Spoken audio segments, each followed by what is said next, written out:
And we're back. When we left off last time, we had done some house cleaning in the woodland manse southwest of Falcon's Lodge. At his behest, he was worried about forces conspiring against him. These anchorites of Talos, in league with their orc brethren, we had traveled to their home base, which is a manse in the middle of the wood. And we did, in fact, find them conspiring against Falcon's Lodge. We proceeded to neutralize the threat. As we tried to leave, we got in a bit of a skirmish with 3 more Anchorites of Talos.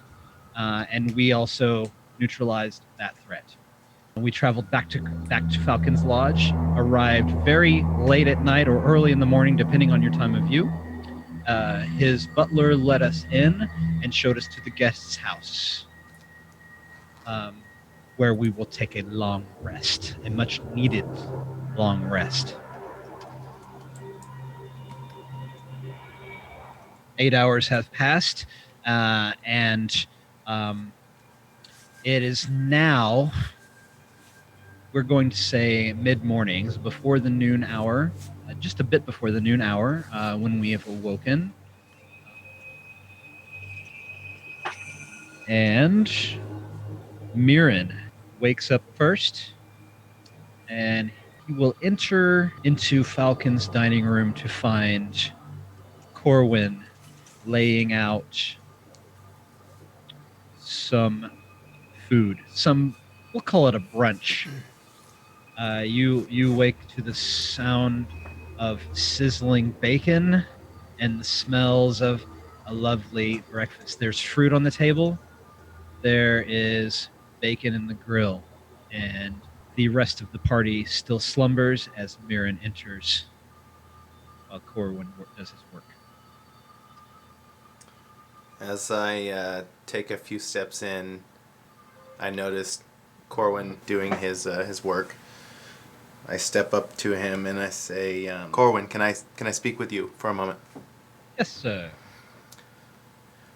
I just want to thank you personally for the work that you do here. I see that you do a lot. I'm sure that Falcon is appreciative. It's a living, sir. It's my life's work. And I do appreciate the accolades. Thank you very much. It's a good life we have here. Pal and I, we're very well taken care of. We take care of the master. He takes care of us. So your thanks is not necessary, but appreciated. And I do smell bacon in the air. Please save some for my dwarven friend. He's fond of things like that. As you mentioned Thardin, he and Nars enter into the dining hall. Speak of the devil, sir. I must tell you that your other companion, the Drow, Yes. she has already vacated the premises, and she left word with me to let you know that she will catch up with you back in Phandalin. Did she say why she was leaving? Something to the effect of that she needed to gather some rare plants from the forest. She said something about antitoxins. Interesting. Well, I trust her judgment, and thank you for the information. I will be speaking with her then. Of course. Did I hear you say Willow left without us? Yes, sir, that's correct. That girl, what's wrong with her? It's dangerous out there. We nearly lost our lives. I believe if she's traveling on the road that it wouldn't be anything out of her ability. Well, you put me at ease, Willow. And you know what? I smell bacon. That puts me more at ease. Don't worry, I had them save you some. Well, let me tell you, I could eat double portions today after that fight. Maybe even triple.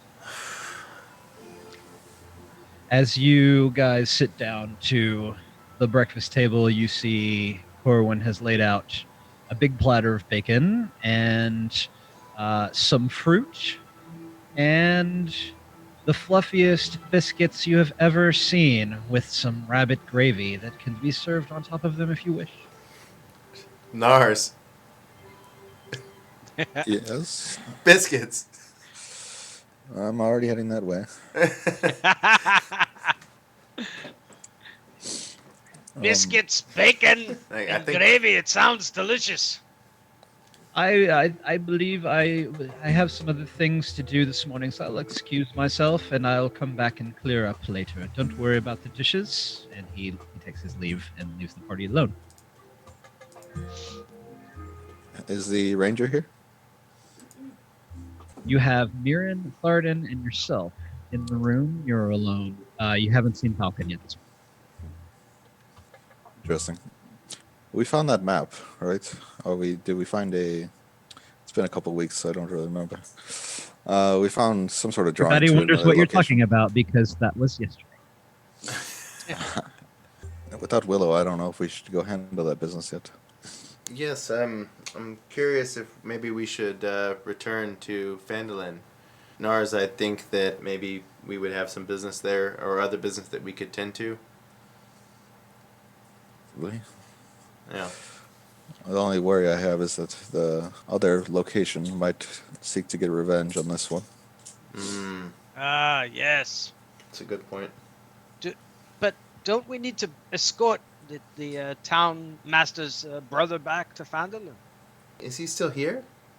He said he was going to wait here, but I don't know if in this time he has decided to leave or not. It has been a few days. Although we should check in with Falcon. It has only, I mean, has it been 1 day, 2 days? A couple days. 1 day. One day. Well, Time flies. I highly doubt he went without us because he didn't look like much of a fighter to me. No, the I Wester think- family is not really a fighting family. I could see he would. As you were discussing, Falcon enters the room with great gusto, laughs, and very jovial on a hunt. And you can tell this by his that he's wearing hunting. And he walks through the door to greet the party.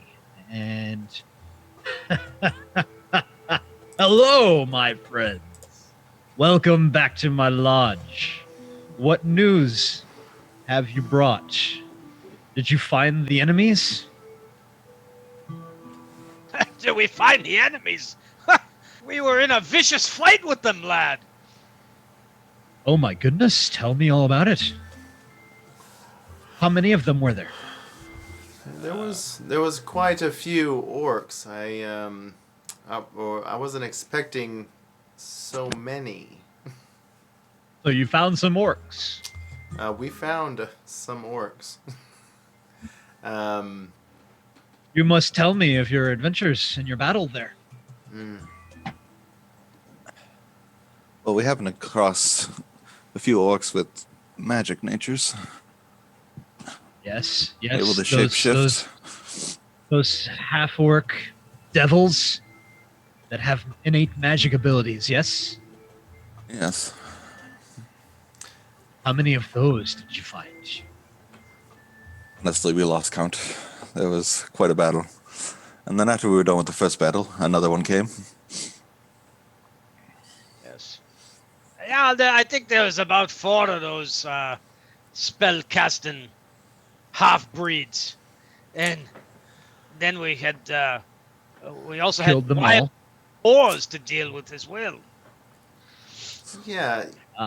That would explain the increase of pork in my pantry. Yes. Myrin kind of he was sitting down at the moment and engaged with the meal, and he stands up and looks at Falcon. And he says, wasn't expecting that many foes. Were you aware of the armament that group posed? That was quite a feat that we had to endure. Yeah, I have to confess to you guys, I wanted you to do recon. Maybe a What- heads up would have been helpful. I did tell you there would be foes there, did I not? Yeah, but an army? I did tell you I did not know how many there would be, did I not? Okay, I did tell you I would reward you for your service, did I not? you did. You shall have your rewards. Nevertheless, your situation seems to be taken care of. Or I hope so. We hope so. For that I am eternally grateful. So It's So- very taken care of. We burnt the place down to the ground. very good. Nars had his Very way good, with my the fire. northern friend. It's kind of an old habit. So you found a head of orc there, and you found 4 of the mysterious forest beasts that can cast spells. Am I correct? Yes. We also found a map to another location that they might be residing in, and I was wondering if you had any information on it. Well, let me see it, boy. Hand it over. He takes this scrap of leather that you found. He says, "This looks like a flap torn off of an old leather satchel." As he looks at it, he studies it for a minute. You see some recognition come across his face, and he says, "Yes, I think I know this place that they've marked. Obviously, you can see here's the wood, here's Neverwinter River, here's their house,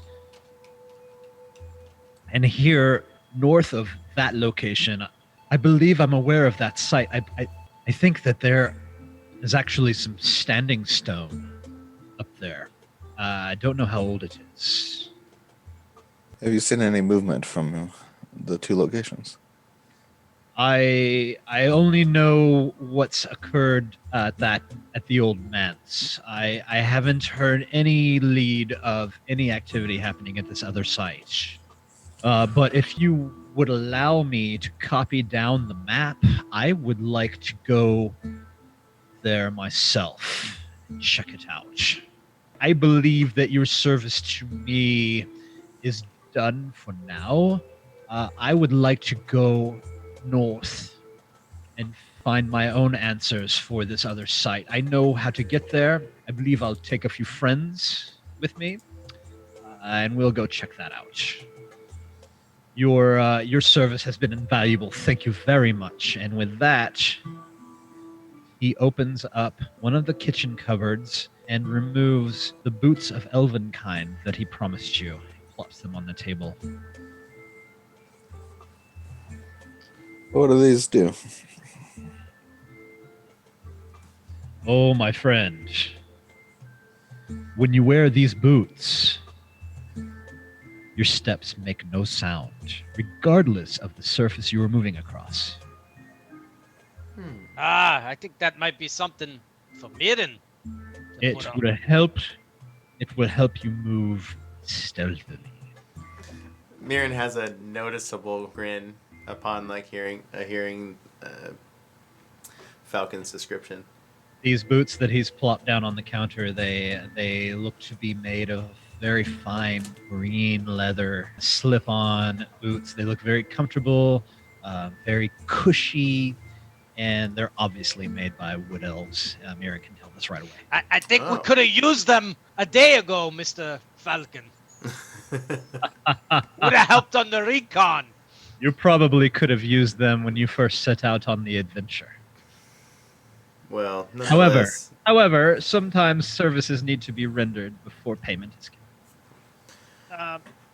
Another question, Mr. Falcon. Is that noble from Phandalin still here? We need to escort him back. Tiber. yes, Tyler. It's funny you should mention Tiber.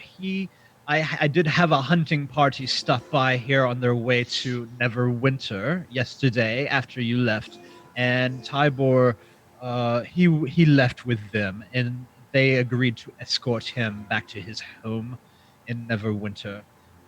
So he is no longer staying with us, and he is very well, and he is on his way back home. Good. Good to hear.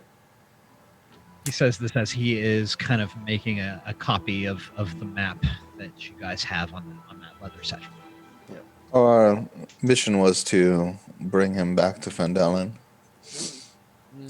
Will Yes. that I interfere? believe, sir. I believe Yep. the mission was to deliver him the cart of goods that I There. purchased. Hmm.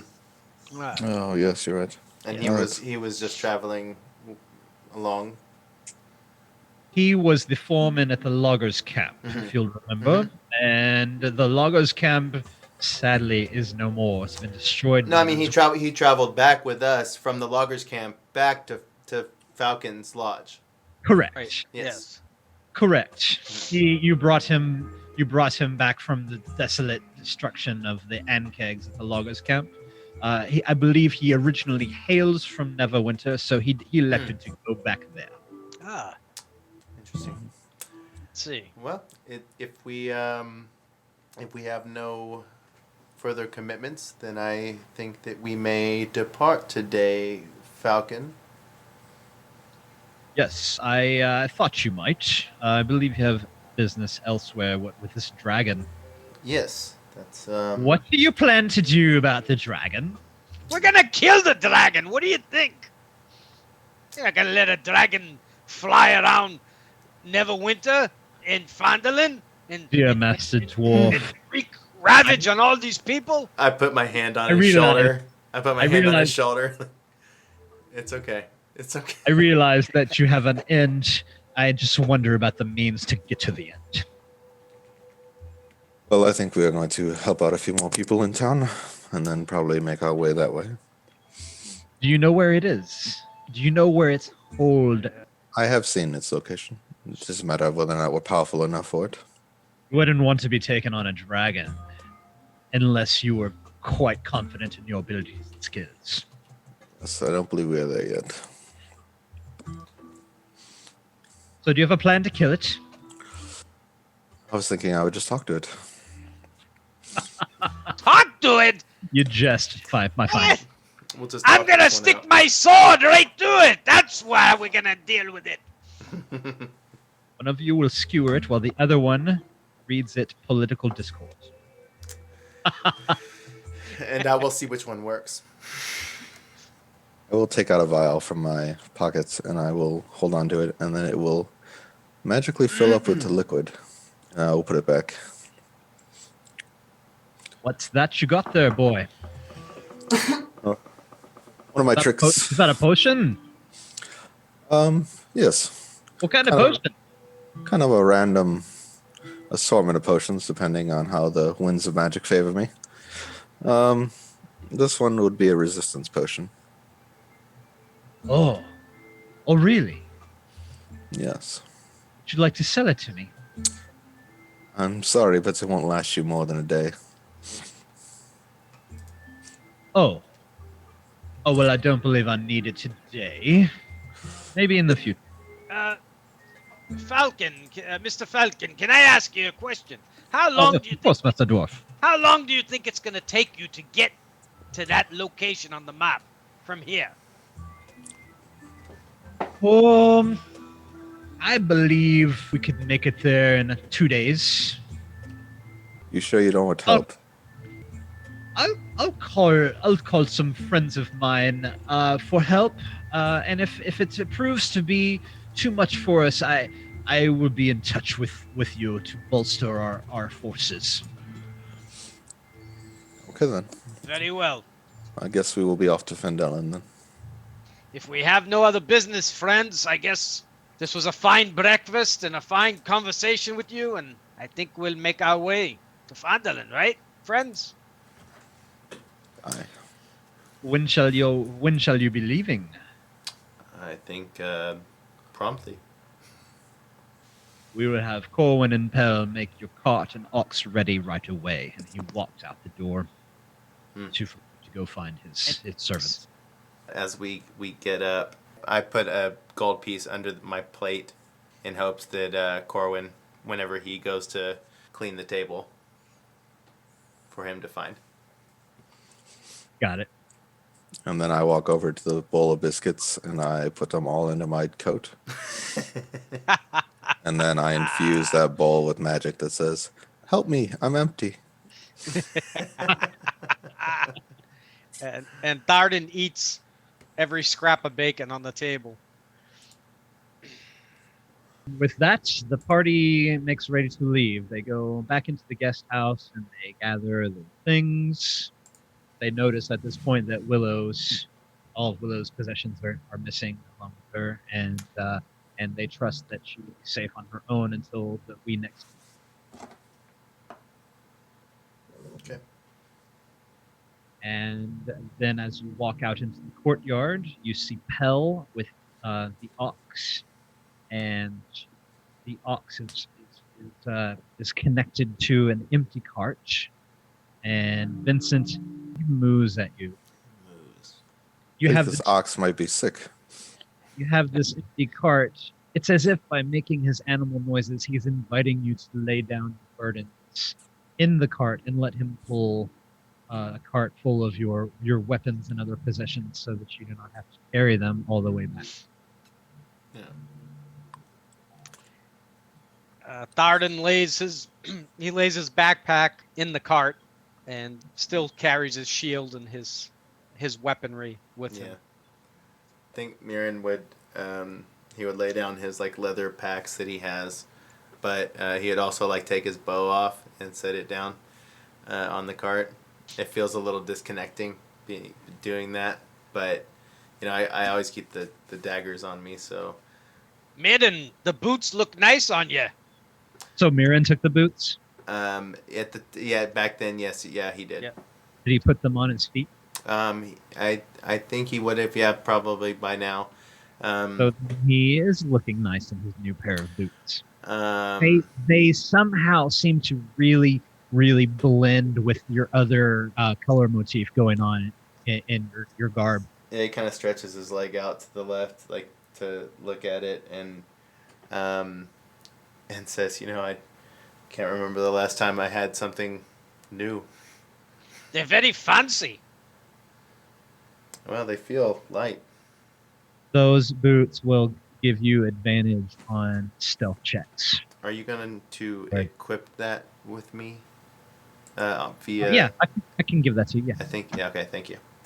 As you guys are getting ready to go, Falcon comes out to bid you farewell, and he's all smiles, and you can tell that you've really improved his disposition here. Mm-hmm. And he says, "Friends, I will be in touch with you.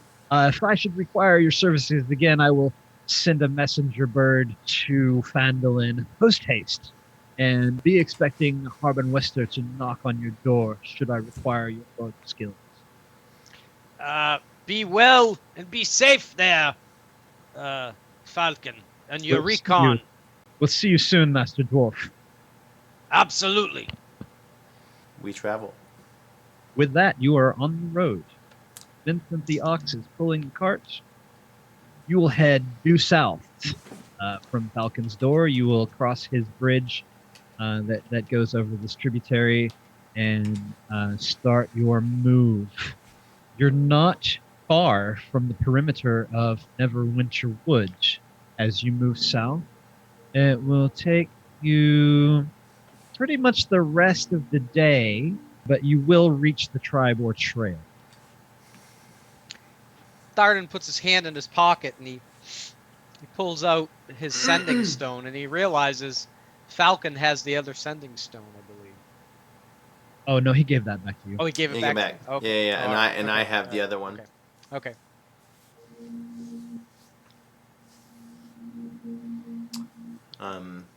But these are handy. Could you imagine if we There. take a whole day's journey, we had to turn around? Right. You call Falcon with the sending stone and say, "Oh, coming right back." It would have been like By the way, Home Alone movie all over again. Yeah. As you travel, the party's thoughts turn to Willow, and I'd like to hear what each of you is thinking regarding your companion who's not with us. Well, Thardin is completely worried about Willow. I'm worried about her whereabouts. I'm worried about if she's okay traveling down the road, if she's come across any danger. Lass, you shouldn't have left on your own. I'd be happy when we're sitting down having a pint at the Stonehill Tavern together and you're in Thardin's company again, and I'll know you're safe. And Nars, she did not speak to you before she left? Not a word. I just find it so odd that she left on her own. The other two are quite flabbergasted that she did not speak to you, as they've noticed that the elves have this familial type of bond. I might be the one that seems overly concerned. Up to this point, I assumed that we had been, you know, when you spend a bit of time with a group of people and it just continues for some, days and days and days, and then the moment that one of those person isn't there, it does seem odd. But it might just feel a little more than that, and I hadn't expected that. Nars, let's hear your feeling.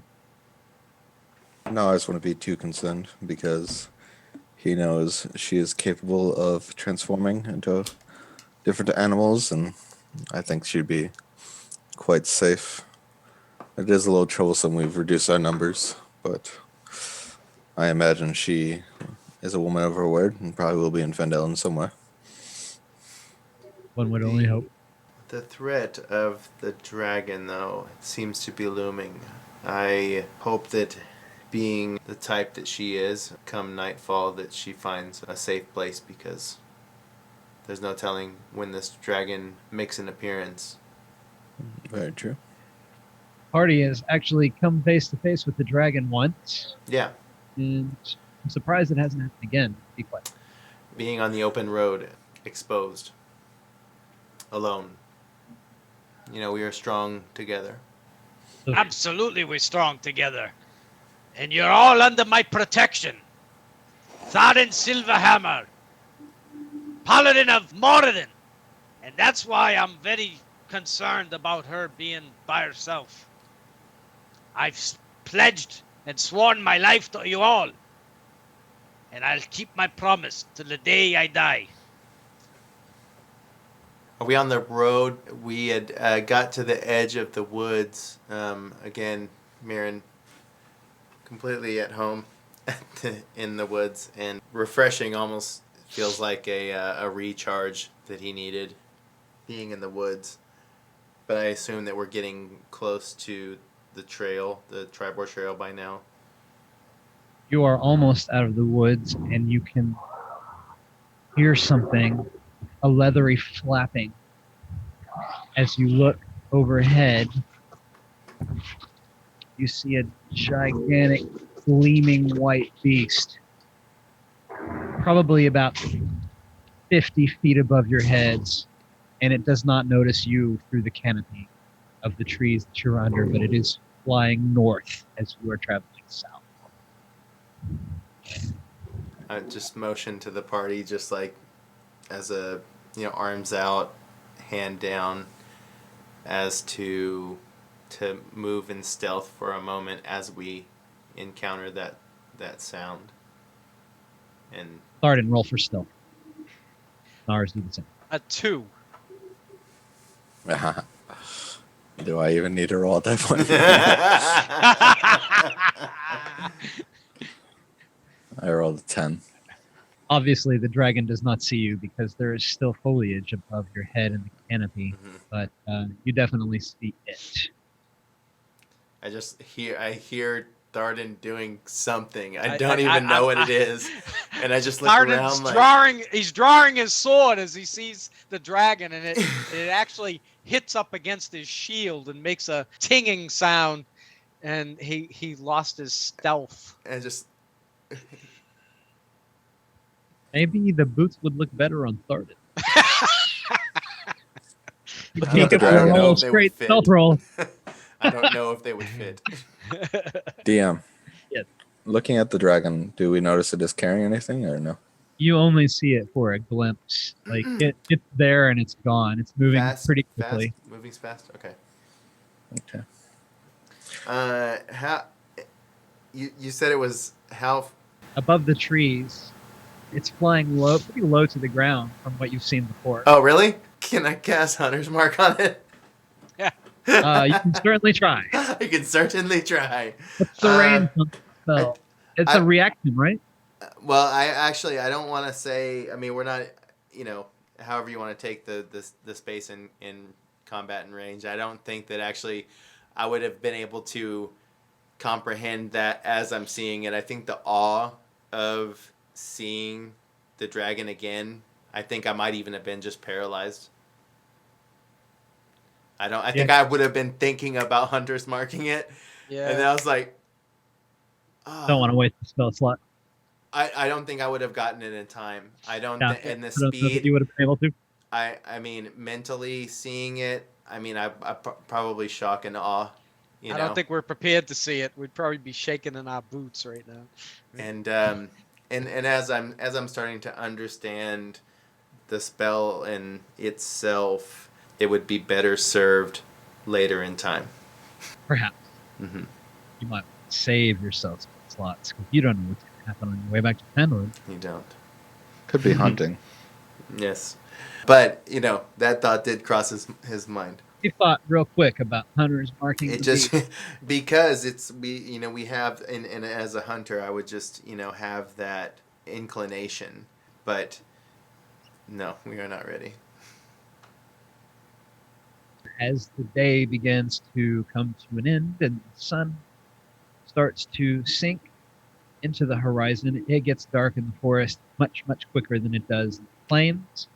We can actually see how the trees start to break apart as we walk. They're no longer so close together, and you can see through the thinning layer of trees before you. You can start to glimpse the Sword Mountains to the south, and you know that you're coming to the border of the forest. Well, will the party decide to press ahead and try to travel until dark, or even past dark once you reach the trail? Or will you make it? I say we proceed with caution. We can take a couple of days. Yeah, Thardin can see, and I believe Myrin can see as well. Myrin can see. Mm-hmm. Nars would have to light up some kind of device, but other than that, I think we can see. Ours has magic where he can see the traveler. Yeah, I think So that I'd say we ultimately we just want to travel as expedited as possible without sacrifice. If we must sleep, if it's becoming a point where we must rest. I know that in travel it does take us a few days. Am I correct? Or you will long rest once in your journey, okay. but it would take about a day and a half to reach Fenland. So you still have another day of travel. But it's all Tribor trail. It'll be all trail so, from here on in. yeah, I mean as soon as we can. Well, let us say that if we continue traveling until a few hours after dark, we can make it to the Tribor Trail, and in fact, down the Tribor Trail a ways, and it will put you in really good position to make Phandalin before nightfall the next day. Okay. As you are walking on the trail and searching for a decent place to make camp, you are surprise attacked. Everybody roll initiative. Interesting. Here we go. Hey, that's pretty good. 22. 22 on an initiative. I got an 18. Those bonuses help. Mine's pretty good with no bonus because I don't have a bonus. Really? Yeah, I have a 0. Jeez. In my dex. I feel so privileged. Elf privilege. You're quicker than that. Nars, what was your 21. I might have to multi-class as a bard. Oh, that'd be cool. Yeah, well, Oh, shit. we're not that far from a level up, so you can always take a level apart. I was just kidding. That'd be a pretty interesting combination, Bard Yeah. Ranger. So What is it that we see? along the Tribor Trail, you see some rocky crags to your left, and you see a few smattering of trees to your right, and you see a couple of spears coming at you seemingly from nowhere. One of them is actually a javelin, and they Thrown? both, yeah, they've been thrown from a location near some rocky crags that your foes have been using as cover. You did not anticipate this at all, Okay. so your guard is down, and they get a round of attacks on you. Unfortunately for them, and fortunately for the party, both of those spears missed their mark. Mm. And you see two orcs bound towards you from behind a rock. They're about 30 feet from you. One of them looks decorated. His armor is very much nicer than the orcs that you have encountered heretofore. And Myrin, you're up first. I am going to.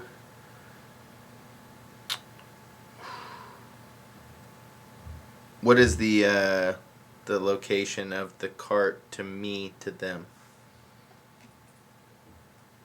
I was probably walking near the cart, maybe. Yes. Yeah, so yeah, and then Yes, there. you were all walking near the cart. Okay. Maybe. How far away are they from us? How would the party have been escorting the cart? Would it be like a phalanx on both sides of the cart? I know Yeah, I would that'd have probably had like my left hand on the ox as we were traveling. I would just kind of like pet it at times. Yeah. So you're right next to the ox. Mm-hmm. Would Myrin, would you be leading the way, or? Yeah, Myrin would have been leading you through the forest. Yeah, I would have. Myrin Yeah, would be leading. I would It's have. Yeah. terrain, and we, Mhm. as long as we have Myrin navigating, we don't get lost in the forest. Okay, and Because I'd be on Especially the those with. Especially right this- side. I'd be on the Thardin would be on the right side of the cart. Myrin and Thardin on the right. Where's Nars? I would have been laying in the cart. Laying in the cart. So the orcs don't see you. No, I'm probably half asleep, to be honest. Okay. So I probably don't see the orcs. So yeah, I actually. As odd as it feels being so disconnected from my bow, I just like turn around and just grab it immediately because it's not worth it.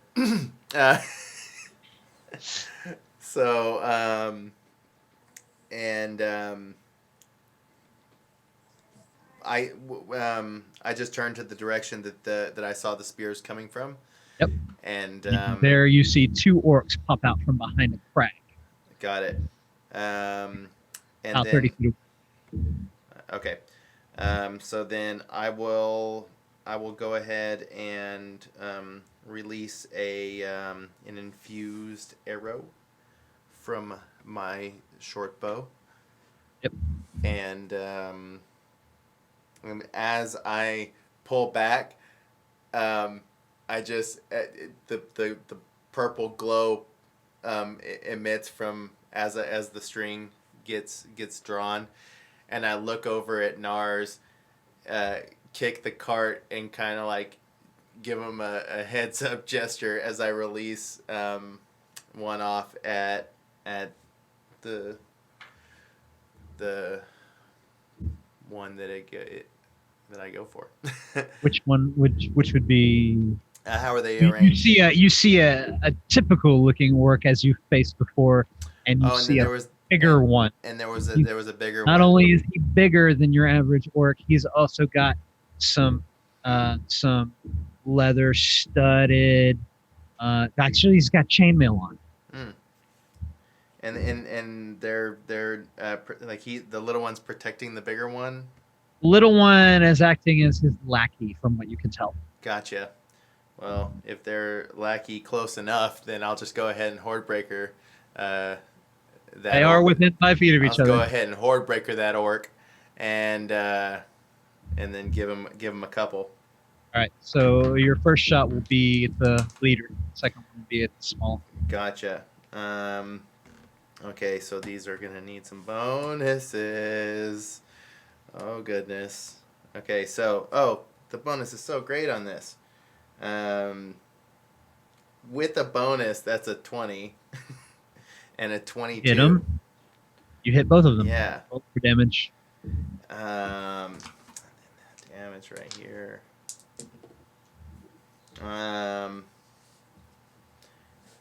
That would be a 6, 7, 8, and a 5, 6. Sorry, 8 and a 6.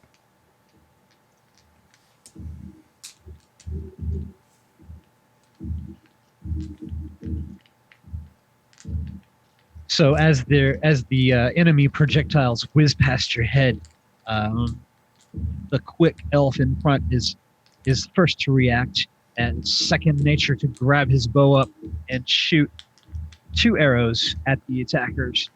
Purple infused arrows. 2 purple blasts of energy. You see them. You said Nars would be just like jolted awake, and he would see this arcane energy that he's infused in your bow explode about 30 feet away twice, one after the other. And what else would you like to do on your turn? And then I think that I will just continue as I was moving towards the cart. I would probably just continue to make some distance, probably radially, like along, away from the cart, because I'm going to start making some tracks. So just use the rest of, 35 feet. Or probably 30 feet. You want to move in a lateral move from the enemies in the cart? Yeah, I'm fine with that. You're going to move sort of like half circle in a westerly motion down the trail. That's where they're at? Like you guys are on the trail. They're near the trail. It's some craggy. Yeah. I'm getting into my element. I'm hopping off the trail. I'm going in. You're going towards the trees. Yeah. There's just a few trees around nearby. You mean, you're bordered. You're bordered on your north with the wood and on the south with the mountains. So gotcha. This trail is kind of where those 2 ecosystems converge. Okay. But yeah, that'll be after that movement. That's all that I'll have on my turn. Okay. Yeah. Nars, you're in the cart half asleep, and you are jolted awake, and it's dark, and you can't see a goddamn thing except for this violet energy that you know to be from Myrin's bow. What do you do? I stand up. It's half my movement. I pull out my pocket watch. I send my dancing lights towards where the arrow went. And do I see anything? You see 2 orc creatures. One of them looks like your standard run-of-the-mill orc. The other one looks decorated and is wearing much nicer chainmail armor. And he is brandishing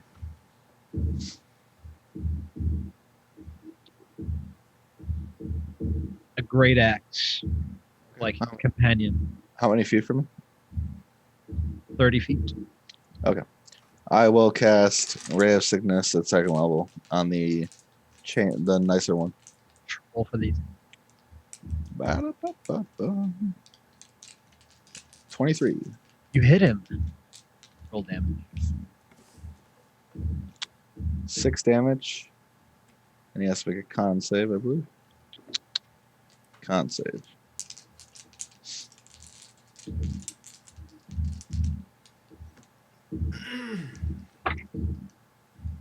$18. He makes it. And that's my turn. I'll just stay on top of the cart. He did succeed on that con save. So as your ray of sickness flies out from the green vial in your hand, It strikes him square in the chest, and he doubles back, comes back at you. He's hunched over a little bit, but that will end your turn.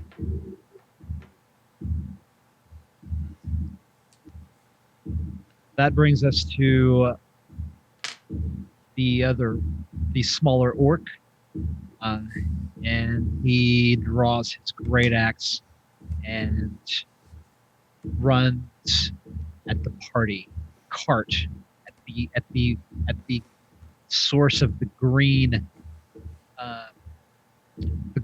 sickness ray that he's just seen hit his boss, and so he rapidly approaches the cart in a run, and as he does so, he is pulling his great axe off of his shoulder, and he will hit you with it.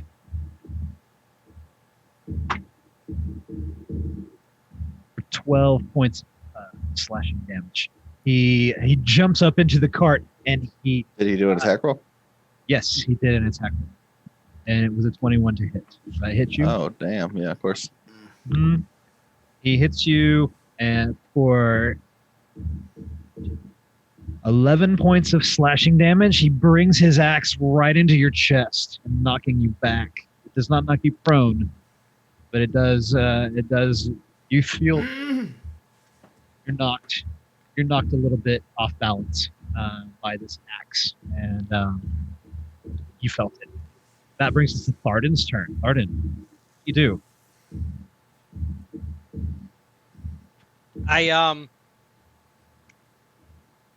I charge myself towards the orc that just attacked on the cart, and I use my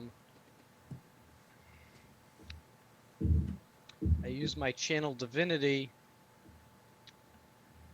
and this is the orc that was well armored, correct? Nope, this is his lackey. This is his lackey. Mm-hmm. Yep. That rolled up. Yep. Okay, then I don't channel. All right, no.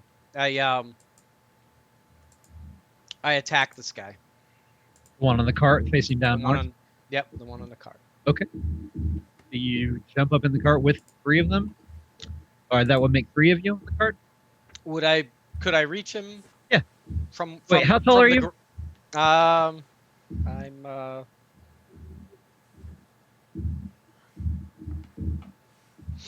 I'm 4'3". Yeah, you can make a swipe at him with a weapon from the ground. Okay. You can strike at his legs. Okay, I try to strike at his legs. Okay. Roll for All right. Does a 16 hit him? Yes, it does. Roll him. Yep. You channeling divinity on this hit? Not on this guy, no. I saving thought it was saving it for the big guy. I rolled low. 5 points of damage. And what weapon were you using? My long sword. Yeah. One-handed or 2? I had my shield out. You got your shield and your longsword. Yeah, one-handed. And the dwarf paladin swipes at the legs of this orc from his point on the ground. I'd imagine you'd be very hard to hit down there for the orc, so I'm going to give him disadvantage if he's able to attack you. But as it stands, you slash one of this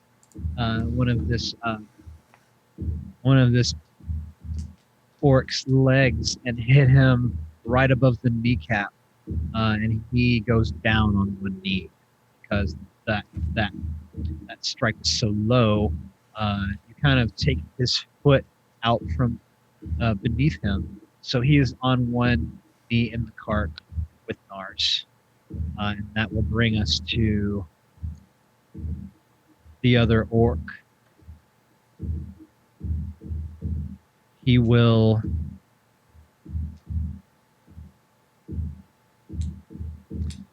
approach the cart and strike at you with his great axe. Actually, I'm sorry. When I made the swing, that was my action. As a bonus action, Oh, sorry, I didn't. I'm ask sorry. if you My wanted to bad. get No, your turn there. My bad. As a bonus action, I put Hunter's Mark on that big orc. Bigger of the two. Yes. Hunter's marked. All right. Thank you. And he will, seeing your vantage point with his underling, he is going to try to even the score and distract you with his great axe.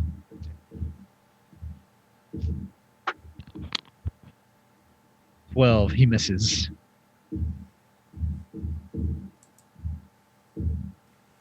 Top of the round. Myrin's turn. The it seems that these orcs have not seen me make Oh, my wait. swift movement. I'm sorry. I'm Okay. sorry. I'm so sorry. He Does the Go ox ahead. get a turn? Oh. Go ahead. No, the ox is not in this combat. Okay. Should be. The ox is very skittish, and this is all happening really fast for his tiny ox brain to process. I like but to put he my is starting to he's starting to snort like he might break for it. Poor guy. Okay. Yeah, again, it seems like, in my movement they went right after the cart. I feel like I made this like kind of like half circle movement around them. And so You're down the trail a little bit to the west. And I'm kind of like to their backs now for the most part, right? Sort of to their side. Like to their sides, yeah. If the cart is facing the Yep. We'll do it this way. If They're this is roundabout. west, you have circled around this way. So you're facing the cart. The leader is to the south of the cart. So they're focused north and west. And you're focused on them. That's right. So Or the west. So I think that I'm going to use my bonus action to Hunter's Mark the more statured one, and then I'm gonna go for I'm just gonna go for a shot at him from the back. Which would I have advantage at this?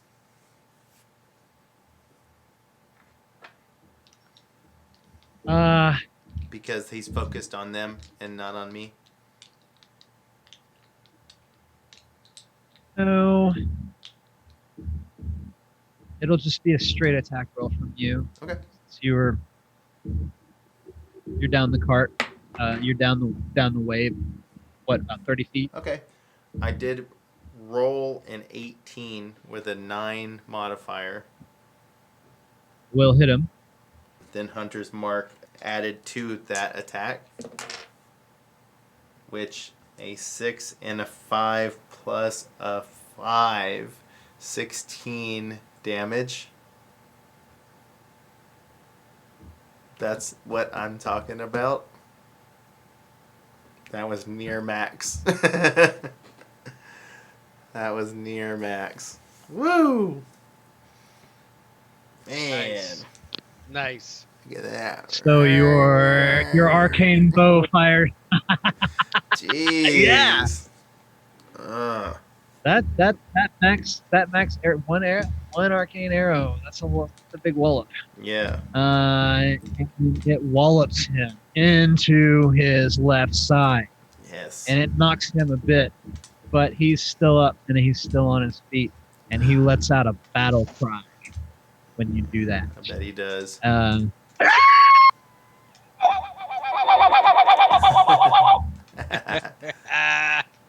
And then and he makes an attack as Thardin as a bonus action. He does that.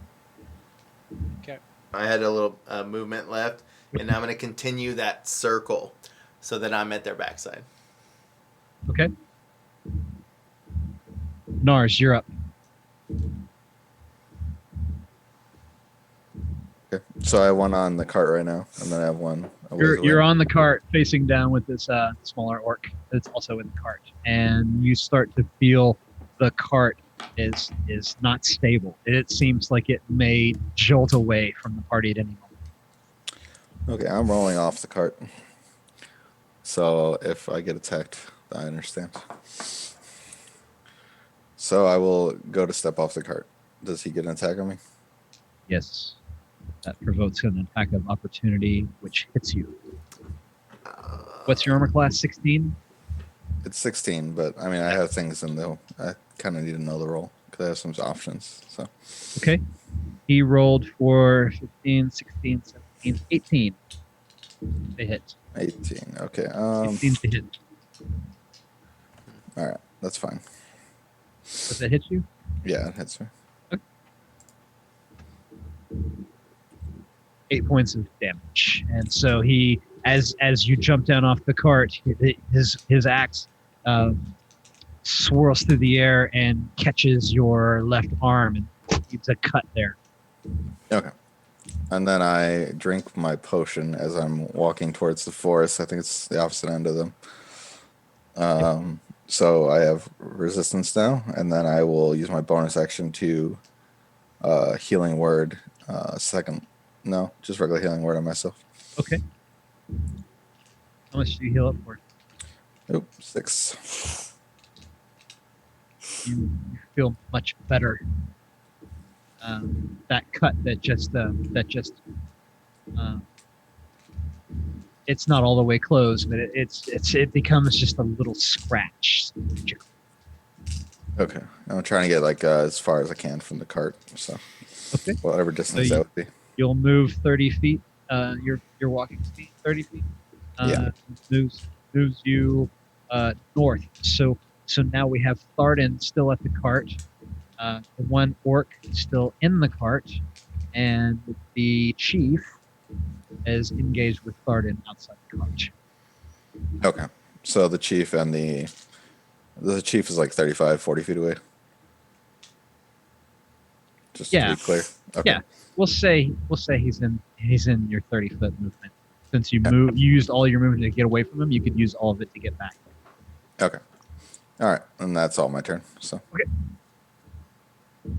That brings us to the little fellow who was in the cart.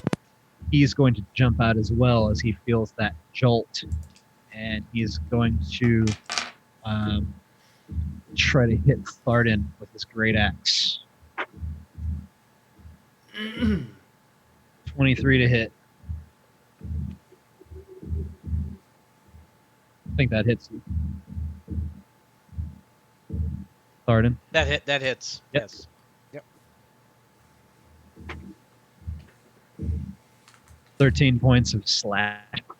Ouch. Brings it down into your right into your mail, and you feel that thud. You feel the blade breaking that armor a little bit and breaking your skin underneath. That would end his turn and bring us to yours. How would you like to retort? Okay. Is the leader close within distance? Yeah, they're both within melee distance of Both you now. within melee. Okay. I channel divinity on the leader. So I do the vow of enmity on him. So I have a bonus action as my bonus action to do that, and I have advantage on my attacks on him. So I'm going to attack. Great. All right. A 21. Hits. Hits. Okay, as I do that, I expend a spell slot to use Divine Smite. Ah! By Moradin, you'll die! And he takes 11, 14, 16, 18 points of damage. Yeah. Damn. The paladin brings his sword overhead and brings it down, trying to cleave the orc's skull in half, but he's dodged and he resists that. And instead, you catch him in his shoulder, and your sword, though, with Moradin's help, does break through his chain and you leave him a nasty, big gash in the shoulder, which starts to pour blood, and you can see his tunic underneath that chain is turning from a beige, dirty beige, to a red. Okay. And now it is his turn, and he is going to strike at you with his great axe. And if he wasn't rolling at advantage, he would have got a natural 1. But he misses you all the same. And that's all he can do. Myrin, top of the round. Your turn. As I find myself at their rear. Yeah, you are behind the scene to the north, to the south. Seems like I would have possibly advantage on this attack. I'll give you. If I'm behind them and they cannot, even if they're not even focused on me. I'll give you. Not that it's important because these rolls are just so high. The dice are treating me well. Not so well. Yeah. But the bonus, that infusion is just so good. So yes, with that, I have a 21 with an advantage attack on this larger orc. Definitely hits him. And also still hunters marked. So not as good of rolls, but they're still there. 10 total. 10 damage on the large orc. Yeah. How am I? And as I do this, release this purple infused arrow. Yeah. As I track it and evaluate the impact, how did I see that impact? Is it looking like this is affecting it, or am I not doing any damage? You release the purple blast of arcane energy, and you see it strike him in the back. And you see, with your dark vision, you can see spattering. Okay. Flying back towards you as it makes its way through his chain. You definitely, at this distance, can see that he is hemorrhaging blood at a pretty good rate right now. Okay. At that, I'm going to my next. Let's see.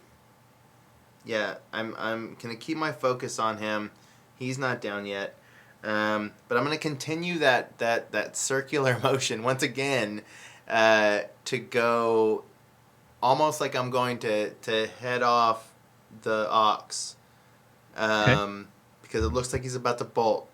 The ox So is about to bolt. So that's my motion, is to run out another whatever that is, 30 feet.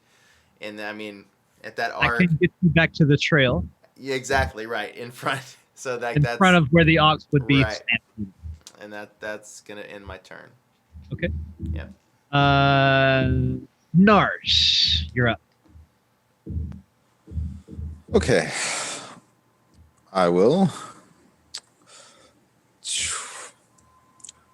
Yeah. You're 30 feet away. You can see the scene.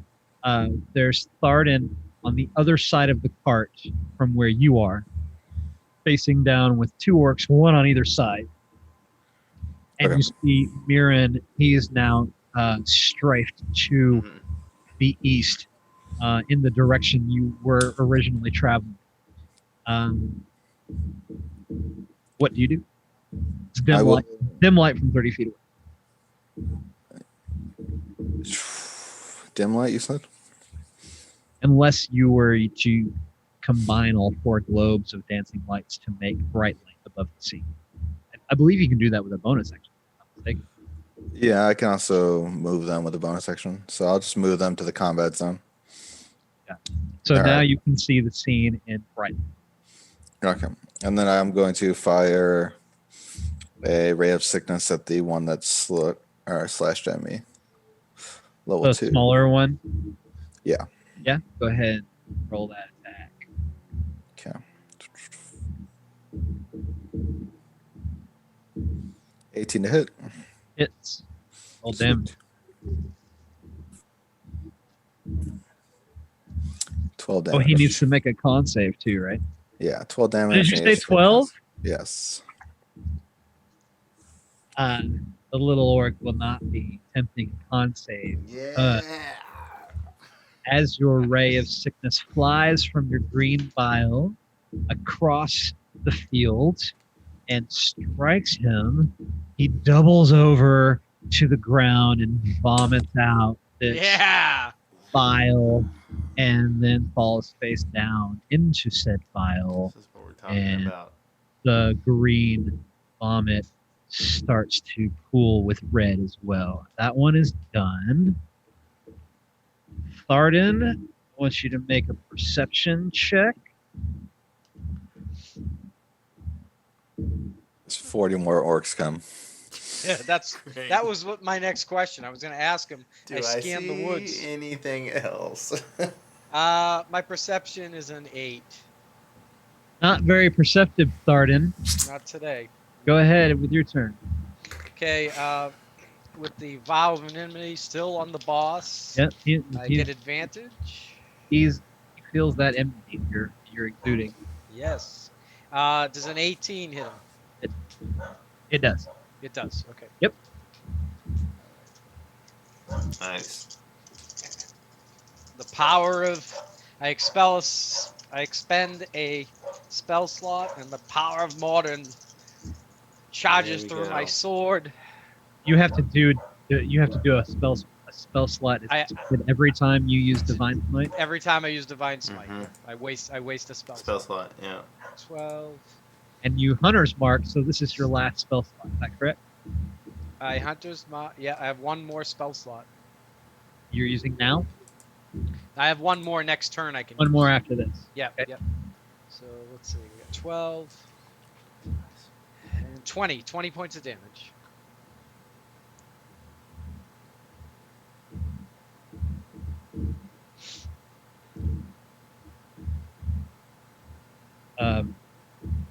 Thardin calls out to his god, making this impetus vow, and he brings that sword around for a roundhouse and catches the orc with its tip right in the neck and carves out a piece of his collar, which starts to bleed. And this orc is not looking so good, and he thinks that he needs to make a play here. Because he's just seen his companion taken down. He was not expecting you, the 4 group of travelers. He sized you up down the road. He did not sign up for this, and he holds up his hands and pleads for your mercy.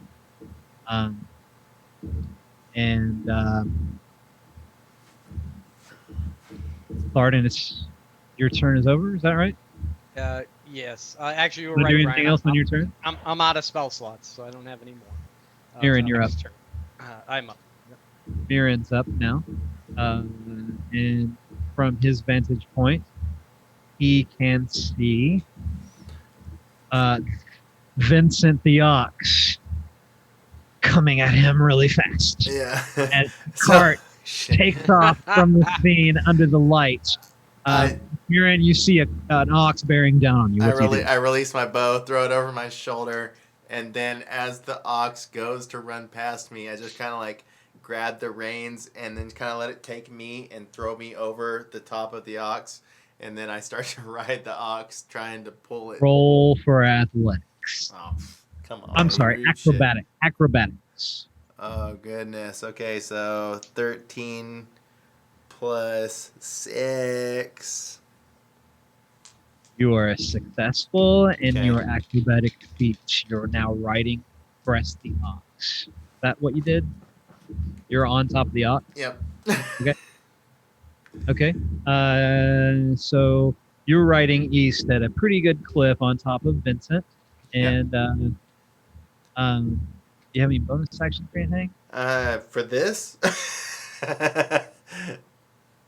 No, not necessarily for You're- this You're gonna end scenario. your turn. You're gonna end your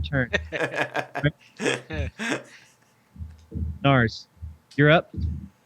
You have just seen Vincent the Ox bolt down the trail and your buddy Myrin jump on his back as they travel eastwards.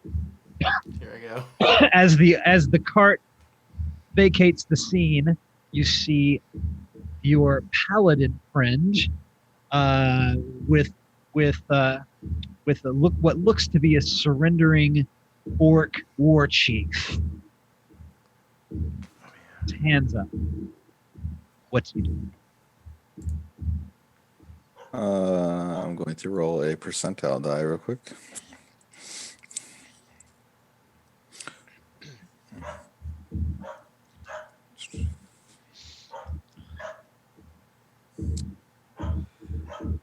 Okay. I raise one hand You hear wolves in the distance. Wolves in the distance. and I fire a firebolt at the surrendering orc. Roll the attack.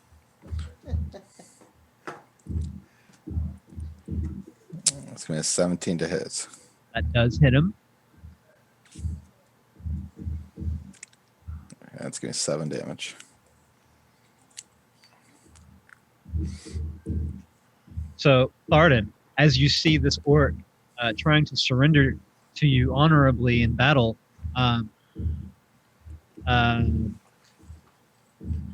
from out of nowhere, seemingly, here comes this bolt of fire. Strikes him and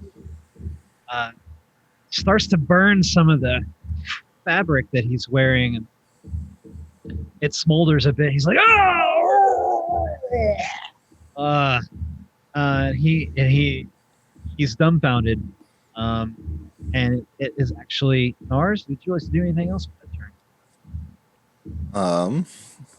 Can I reach the cart or no? You cannot. It is about 30 feet down the trail. Point. 20. Wait. Yeah, it's 30 feet farther east in the trail, which you're 30 feet from. So that would, using Pythagoras' theorem, I'm going to estimate that's about 50 feet from you. Okay. I will just circle And kind of still towards move. the cart and maintain my 30 feet distance from the orc. Thardin, you're up. Okay. Thardin is at a moral dilemma because he's never had an orc surrender to him. He's always had Make another want to perception. kill him, and as Make another being as, Make another perception check. okay, as a No, lawful Yep. make an insight check. insight, as a lawful good paladin, he's at a dilemma. 13. You can tell that this orc is in fact a war chief. And you know that they do live by code. And he is sincerely trying to surrender to you, and he will go about his business if you let him, and he will not bother you further.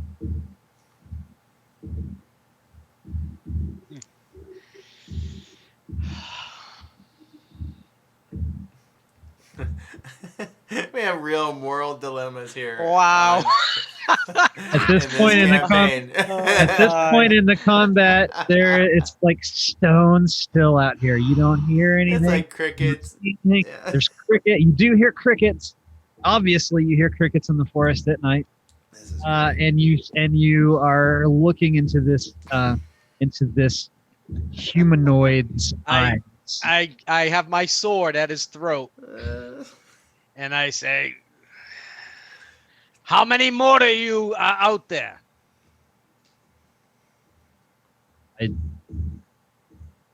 Just me.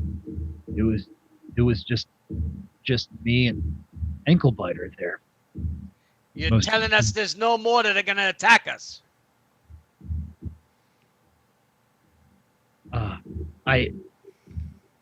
Good sir, I cannot speak for other orcs.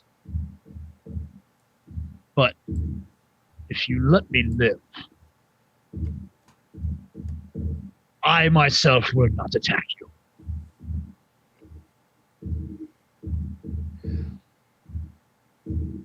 I am sorry. I am sorry for this inconvenience I have caused for you tonight. I am a traveler like you. I was run from my home in the mountains.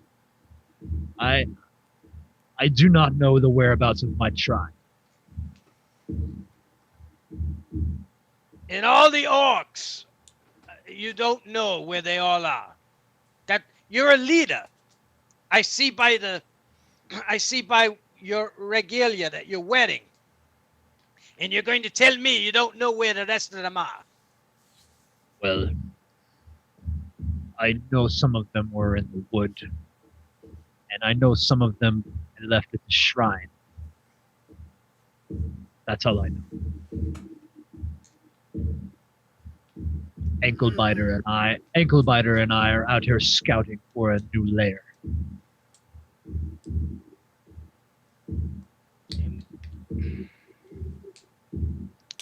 Nars! Come tie this guy up. Are we out of combat? I've got my sword on his throat. So what Are we out of initiative yet? I guess if we've decided to parlay, we are. Oh, I don't know about that. I'm still in Not initiative over with yet. the ox. Right. Myrin is still headed down the road. Better use his animal handle skill. Still have We're some about to roll for animal handling. handling. Go ahead and make that roll for animal. Oh, jeez. It's not a good one. Good roll, baby. Good roll. Oh, not a good roll with no bonus. 10. Oh no. It's just enough. You're able to calm Vincent. You whisper Vincent. to him. You whisper to Vincent in Elven. Vincent seems to understand. Very immersive.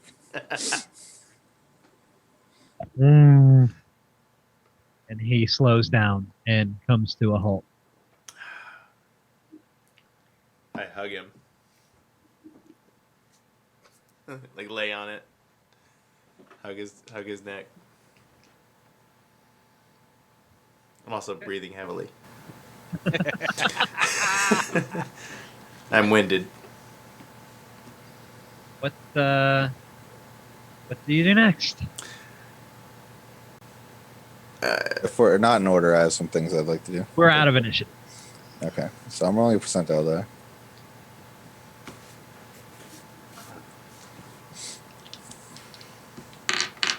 Thardin's holding a lot of restraint from. I think this guys is like not good. I fire another firebolt at him. Roll for the attack. Oh man, this is D&D. Feel like this won't hit. 14. Misses. Any reaction from Thardin? Do the other two of you react at him? I told you to bring a rope over. We're gonna take him back to Fondlin. Are you looking at me? No, I'm just yelling it out. I'm not taking my eyes off of him All right. because I'm gonna run him through if he doesn't comply.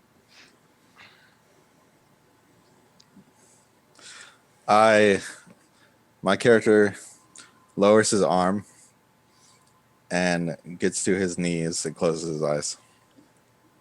And I don't respond to you. Uh-oh. What's Myrin up to about 35 feet down the trail? Oh, Hugging the ox. well, wouldn't that be more than that? Cause Oh, yeah. Yeah, because I About made the 50 half 50. circle, and then I grabbed him, and then we took off, and then I calmed him. Correct. So I feel like I'm probably like Called- 100 feet or so. You're about 75 feet down the trail, I'll say. Yeah. Okay. So, but yeah, I would probably just. You're not within earshot. You don't know. I don't know. I'm probably Cougars just. and- I probably am preoccupied with Vincent here. And then, but I Bringing probably would. Reed I would back? hop off. If he's calm enough and there's a tree nearby, I may just move him over and tie him off for a second. Easily done. Okay, that's what I'll do. So Thardin, you've got your eyes on the orc war chief here. And not knowing if I'm gonna get any help to tie him up, I realize that my friends might be in a quandary as well. I could see Myrin down the road wrestling with the ox, and I think that behind me, I believe that Nars might be in a quandary as well as myself, and I decide with the flat of my sword, or with the hilt, the hilt, I'm gonna knock him out. Okay. And I rolled a 24. I'm gonna hit him over the head, and I'm gonna try to roll damage. Roll damage. Gee. 400. Oh man, this is gonna hurt. He takes 12 points of damage. Kill him. Okay. All right. He's dead. Yeah, he's dead. You He tried had to eight, do the he right had thing. 8 hit points left, just so you know. He had 8 hit. I was trying to do non-lethal damage on him, but I know you were. he's dead. He's dead. He's dead. That doesn't Doesn't doesn't hurt bother your Thardin. feelings. Doesn't bother Thardin one iota. I turn around to look at Nars, see if he's okay. You turn around, and you can see about 30 feet to the north. 30 feet to the northwest, you see a figure kneeling in the grass, motionless. I run over to him. Nars, are you okay? You see me holding my eyes very tight and just a tear going down my cheek. Holding your eyes tight and a tear going down your cheek. Are you?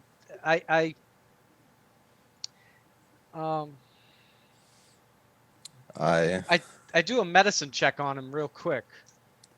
Does he look? Yeah, roll for that. Does he look injured? Does he look like maybe they controlled his mind or something? Or Roll. Add your medicine. 16. 16. Yep.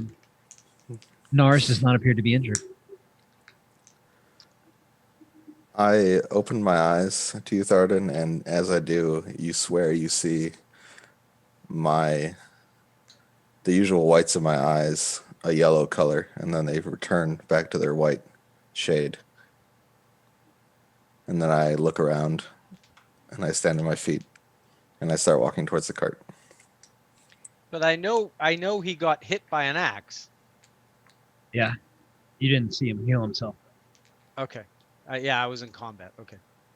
Are you okay? Yes, I'm perfectly fine. Just dealing with some stuff. Your eyes changed color there for a minute. Did they? Yeah. Strange. I Huh. think we should go back to Myrin to figure out what's going on. Yes. If you turn to look, you can see Myrin is on his way to you. And the ox and the cart are safe, and they're tied off to a tree in the distance. So we this person or this humanoid figure in the field we haven't identified? It's Nars. It was Nars. Oh, it was Nars. Yeah. Oh, gotcha. I see. Thardin was looking for Nars, and I told him what he said. I apologize. I thought it was another figure. But yeah, I mean, again, I probably wouldn't even have noticed any of that as much as I would have been shaken from taking care of Vincent and then just returning back to the party as to the orc incident. Since we all kind of regrouped now, I guess we look at the bodies and search through them. Okay. See what we find. Who's searching what? I'll search the big guy. See what Okay. he had. Anybody want to search the little guy? Yeah, I would. On the big fellow.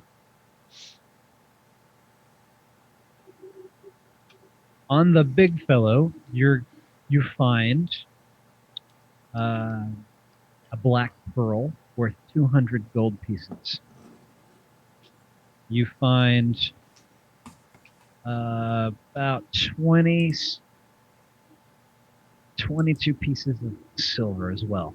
And on the little one, Myrin finds 21 pieces of silver and a hand crossbow with 20 quarrels.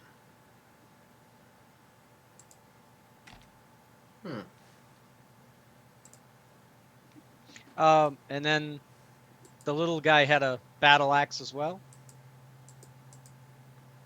Yes, and they're 2 great axes. 2 great axes. Okay. Mhm. And the spears that were chucked at you. Spears. Was that like 2 or 3 spears? Just 2 of them. 2. Well, we can take them back to town and sell them. Unless anyone wants anything.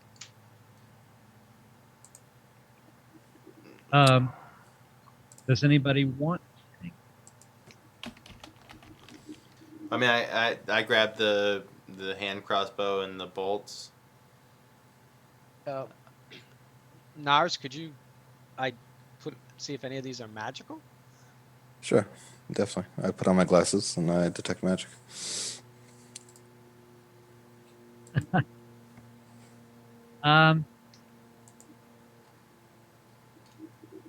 You don't feel or see with spectacles anything that's glowing as per the spell, but as you realize, as you are looking with your detect magic, you realize that this black pearl is worth a lot of money. One, because it's rare, being dark in color, and 2, because it's quite large. And it occurs to you, I could use that as a regent.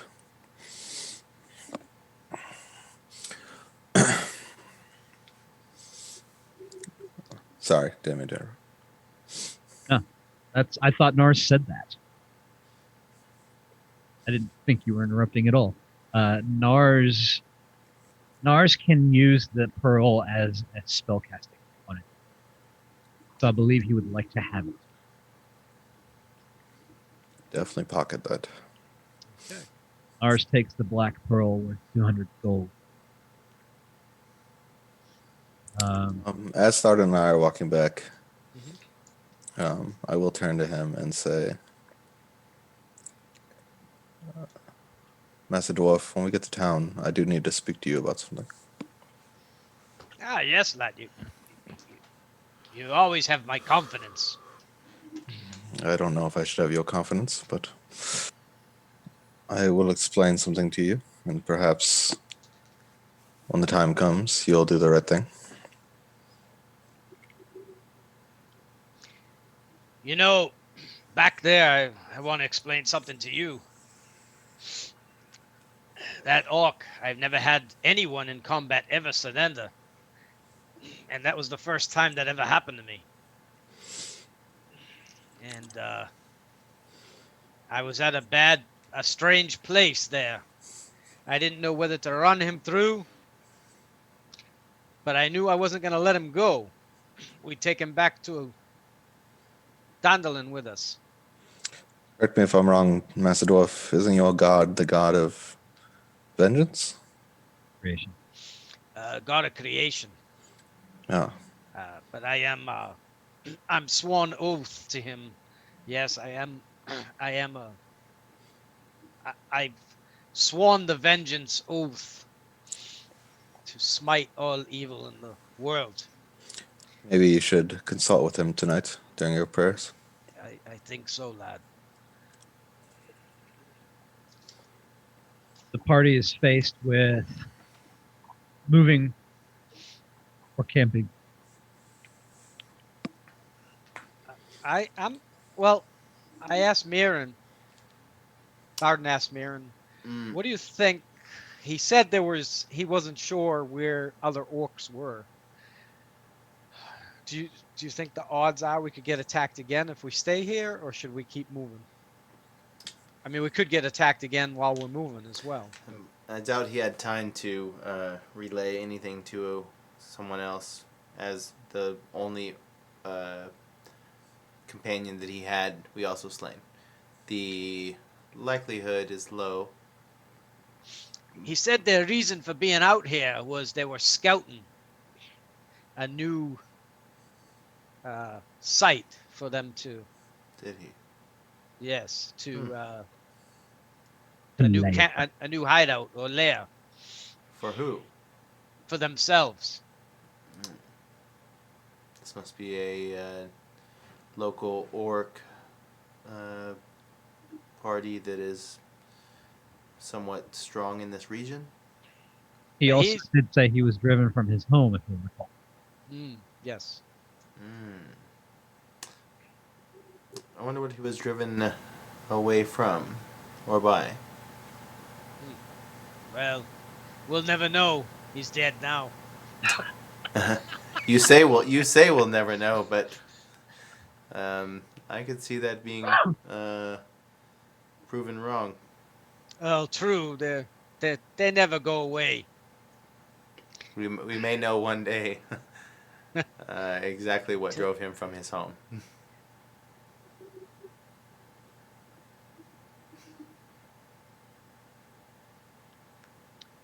Well, it could have been the dragon. Who knows? Possibly. It could have been He didn't say, but other humans. what would know. force an orc to leave something it laid claim to? What has the power to do such a thing? Not only an orc, but a tribe of orcs. A tribe of orcs. And the odd thing is he's the leader. Or one of the leaders. Or was he a general of sorts? We don't know the size of their encampment. I wonder if this bears further investigation. Nars, do you know if anybody in Phandalin may be able to aid in matters like this? Matters of intelligence? Or orc, maybe the spread of their... I mean, the only person in Phandalin that really gets any information would be Harvin Wester. Yeah. And the innkeepers get a little bit from people coming through. Do we owe Harbin a visit? Probably to tell him that his brother's okay. Yeah. I know we have to deliver some person to a mine. We do have the the job with the mine, but it seems like the pressing issue is to get back to Phandalin and speak to Harbin. Yeah, so we gotta make sure Willow got back there safe as well. Perhaps he saw her. Maybe the innkeep did. I imagine if she went anywhere, we will find her at the inn. I I hope so. You see the moon rising high in the sky. That gives me some warmth for some reason. say we camp. Well, as I normally would, I would be able to post and watch in the area, or to stand watch. I don't know how comfortable I am with the the orcs and the scouting. Possibly there would be more. Possibly. Should So we move Myrin will away? take first watch.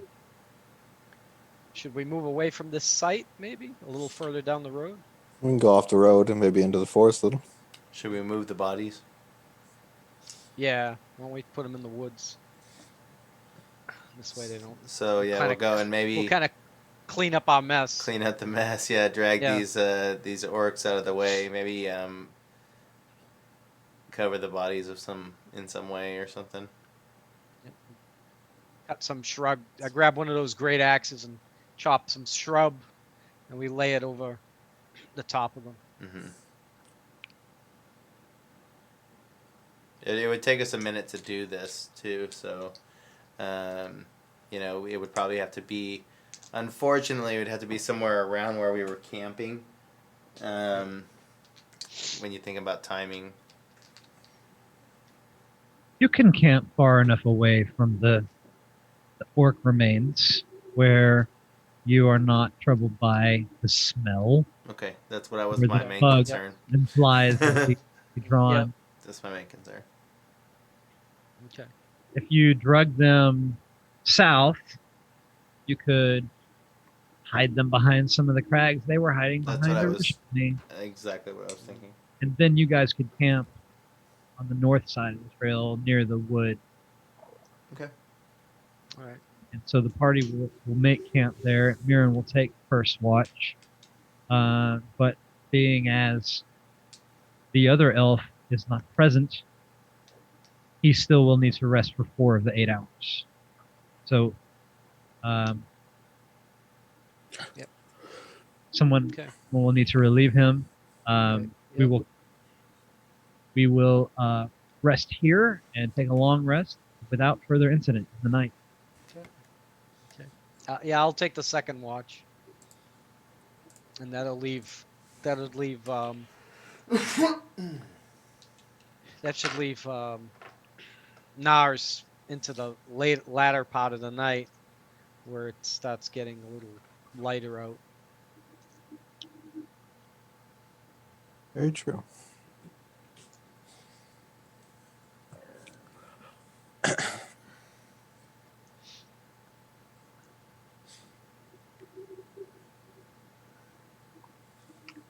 And the morning comes. Forest is looking very beautiful with all the reds and the yellows and browns, golds, and it's turning off a little chillier today as we come to the midpoint of the month of leaf fall. You can feel the beginning of the winter winds coming on today. It's a little bit chillier as the party breaks camp and resumes their travel back down west down the Tribor Trail towards Phandalin. The rest of this journey passes slowly, more slowly than the first part of it did. In fact, seems that way anyway. As our heroes travel with Vincent the Ox, Nars starts to see the surroundings become much more familiar as the Sword Mountains come into better view. Our party will turn south down that familiar trodden path that leads from the Tribor Trail to Phandalin.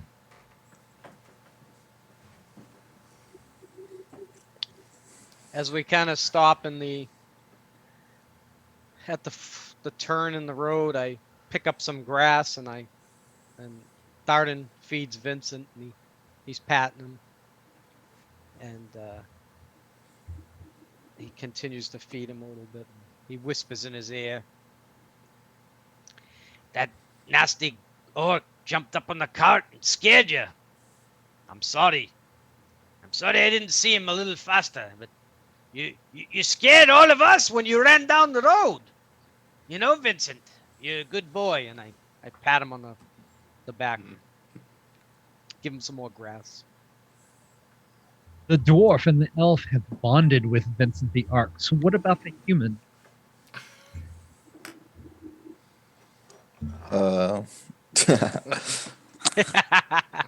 Not my purview. Dead asleep in the cart. He's riding in the cart. Yeah. He's asleep in the cart again. I'm like a cat. I sleep like 16 hours a day.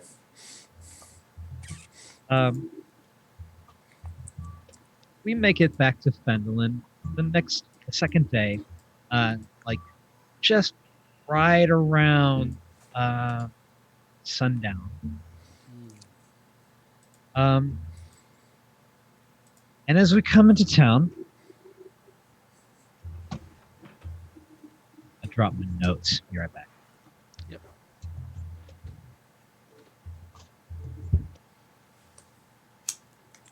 There it is. Look at Phandalin. Look how pretty it is. You see this sight coming over a grassy knoll. You see the log cabins with the thatched roof and the tile, and as you enter into town from the high ground, you can see what look to be some tents. You see six gaily colorful tents are all set up in the middle of this town square. As it gets dark, they're all different colors. One of them is purplish, and one of them has red with silver, and one of them is pink and periwinkle blue, and Nars recognizes this array as a one of the fall installments of the Phandalin Merchants Fair, which is closed for business at the moment. But that is what you see as you trot into the town square. They're set up sort of in between the Stonehill Inn and Lion Shield Coster and the Shrine of Luck. They're in this middle town clearing, and there is a stage in the middle of everything. Nobody's performing at it at the time being. What do you do?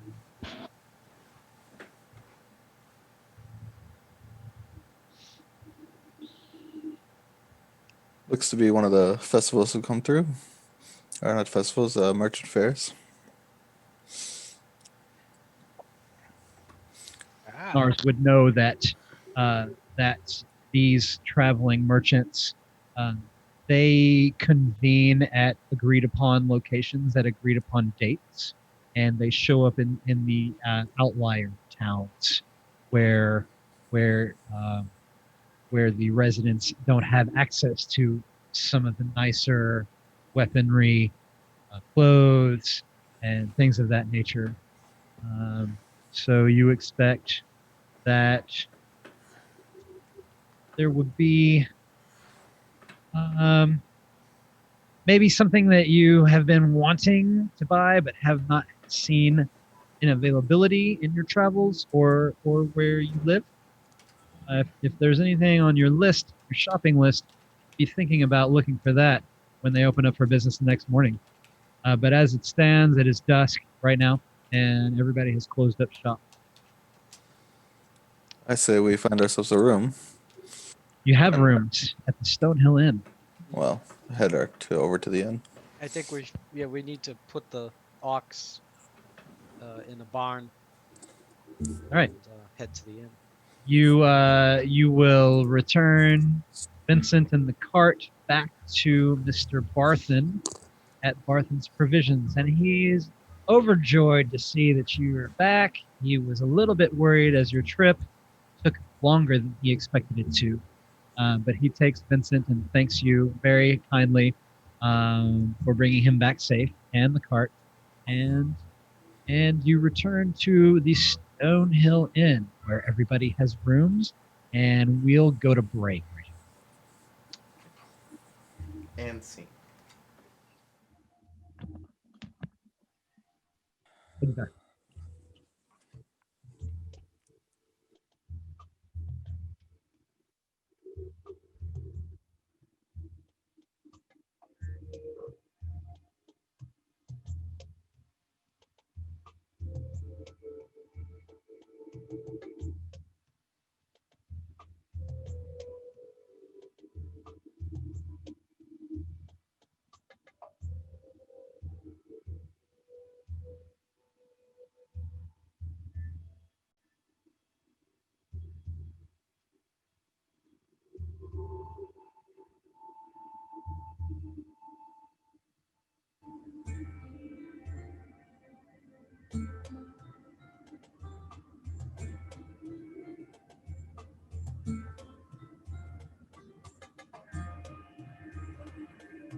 Party arrives in Phandalin at dusk.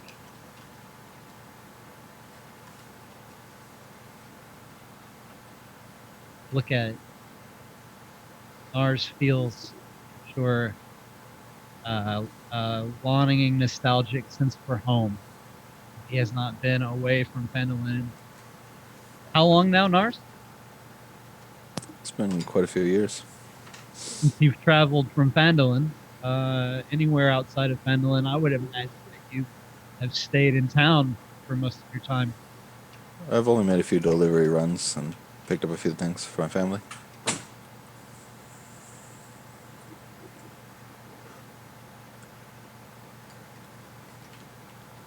Nars is staying with you at the Stonehill Inn. You see it over in the distance beyond the tents that would be there in the town square.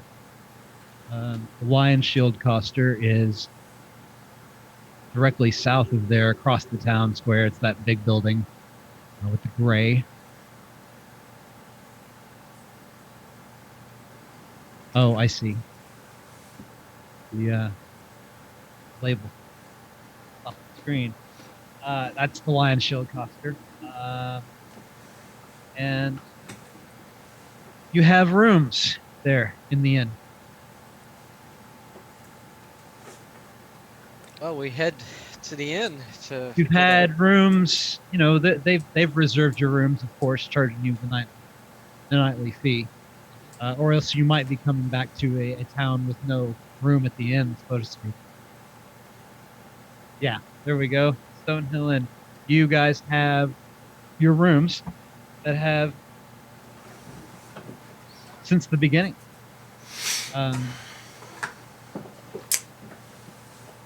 Want to head there? Where are we at this time? You're coming in from the north, so can I see that map? Right. Coming from the north, so you'll see the inn before you get to town square. Okay. As we walk in, I mentioned to Nars and Thardin, I'm a bit concerned about us reserving these rooms for so long. You think the bill is quite steep at this point? I hope not. I mean, it's Maybe. been weeks at this, or at least over a week. I think having the heroes of Fandel in here is probably good for business. Um, must we lay claim to that? I think the next time we negotiate a quest with Mr. Harbin, maybe we should add a little increase for the price of the rooms. I mean, for the heroes of Fandelman, I mean. Well, from personal experience, Toblin Stonehill has always been generous to those willing to help Fandel. When I was a little child, there was a group that came through here, and they stayed at the Stonehill Inn as well. So he has experience with this. He even knows that some of the characters from that adventure are still in town. Aye. Well, I would say that most of my interactions in Phandalin have been pleasant and welcoming, at least from the townspeople's view. I think that possibly we do need to make that arrangement before we go too much further. We can talk to him. But I'm sure that Thardin is ready to eat. Absolutely. It was a little bit of a journey there. I'm not opposed to trying some more of that dwarven ale that they served the last time we were here. Yes, lad. That is what we missed on this adventure. Was some dwarven ale. I think I might be coming around to some of the ways of your people's thinking. Well, maybe one of these days you'll get me to try some of that elven wine. I'm ready when you are. Let us source. Well, some. let's. So you probably are rounding the corner to go into the inn, and I guess we would probably. Is it getting dark by now? It is. There are lanterns out in the street, though, especially since you notice these tents around. Take a look around out there. You could go straight in. You could stop by Town Master's Hall. I doubt he's there by now, but the job board is always there, and you haven't been in town for a while. You left out 6 days ago. Mm-hmm. As we entered the square, we saw the tents that were set up in the center. Correct? Correct. What is that? What did we see when we passed by? You look out into the town square and you can see they're traveling carts that would be beast of burden drawn carts, or sort of like an overlanding type of vehicle that you can then build a tent, do your business out of it, and stay there at night. Okay. Sort of an RV camper for medieval times. Okay. And you see 6 of these things pulled into the town square, and all in different colored cloth. Okay. And, go ahead. We could swing by the town board real quick just to see. We could talk about it over dinner. Master's Hall is that reddish building near the bottom, across the street from Lion's Steel Coster. It's got this bell tower behind it. Okay. And like the job board is right there on the front door, and Arbin might be in there. I would like to go to the town master's hall just to see if he posted anything else. You why not? party walks past the colorful tent city, and you approach the job board, the big court board that you remember seeing on your way into town last And it appears that there are some pieces of paper nailed up to the fork. As you get closer, you can see that there are, in fact, three new letters attached to the job board. I would like to read them.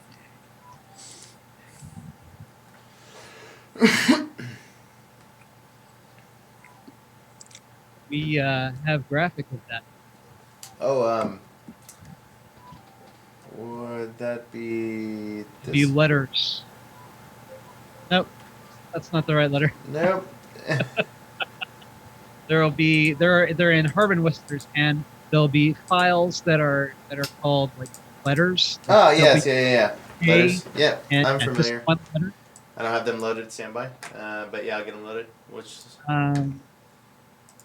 You see a light on it in Harbin's Wester's home, which is just across the way, and there's also some children playing across the town.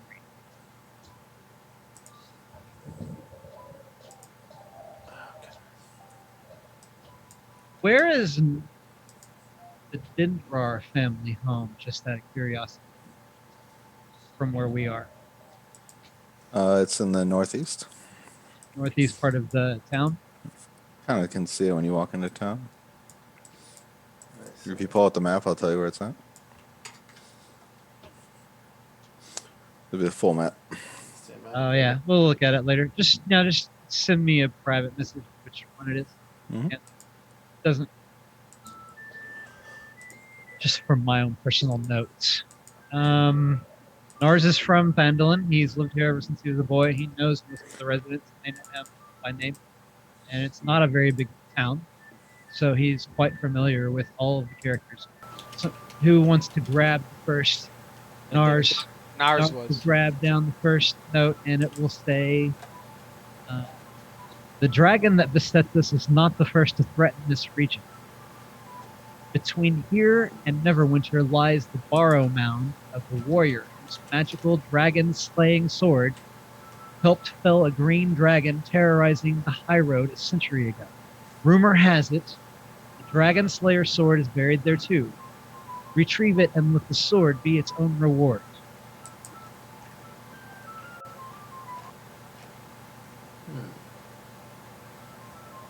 Nars grabs the next down from the corkboard, and this one reads, "The orcs have fallen under the sway of evil spellcasters in Neverwinter Wood, and have been sighted in growing numbers near Falcon's hunting lodge. The spellcasters dwell in a ruined manse. Falcon needs someone to make preemptive strike against it. Destroy the evil manse, then expect him to reward you." That sounds familiar. Sounds quite familiar. Let's take that one down. Somewhat very familiar.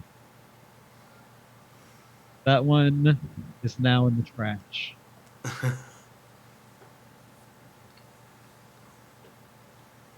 recycling bin. That's right. Or in the fireplace. We're in the California part of Forgotten Coast, so we need to recycle. We're more like in a sort of I imagine it to be a very much region like Denver, Colorado, where we are in Phandalin, right next to the Rocky. Oh, okay. That's what burned in my brain is like Phandalin's right on the edge of Sword Mountains, similar to Denver. So, my game is colored by my reality. Nars, you grab down the last remaining bit of paper on the job board, and it reads, "Within a mountain 15 miles south of Phandalin stands ancient dwarven fortress of Axholm, which has been sealed for years.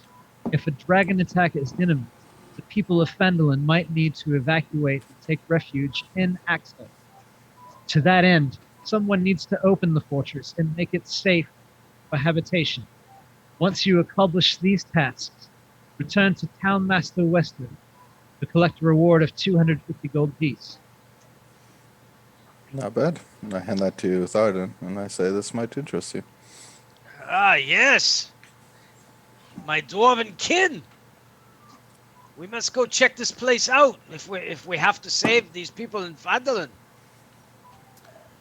It mentions something of the dragon as well. That's interesting. A dragon burrow with a relic.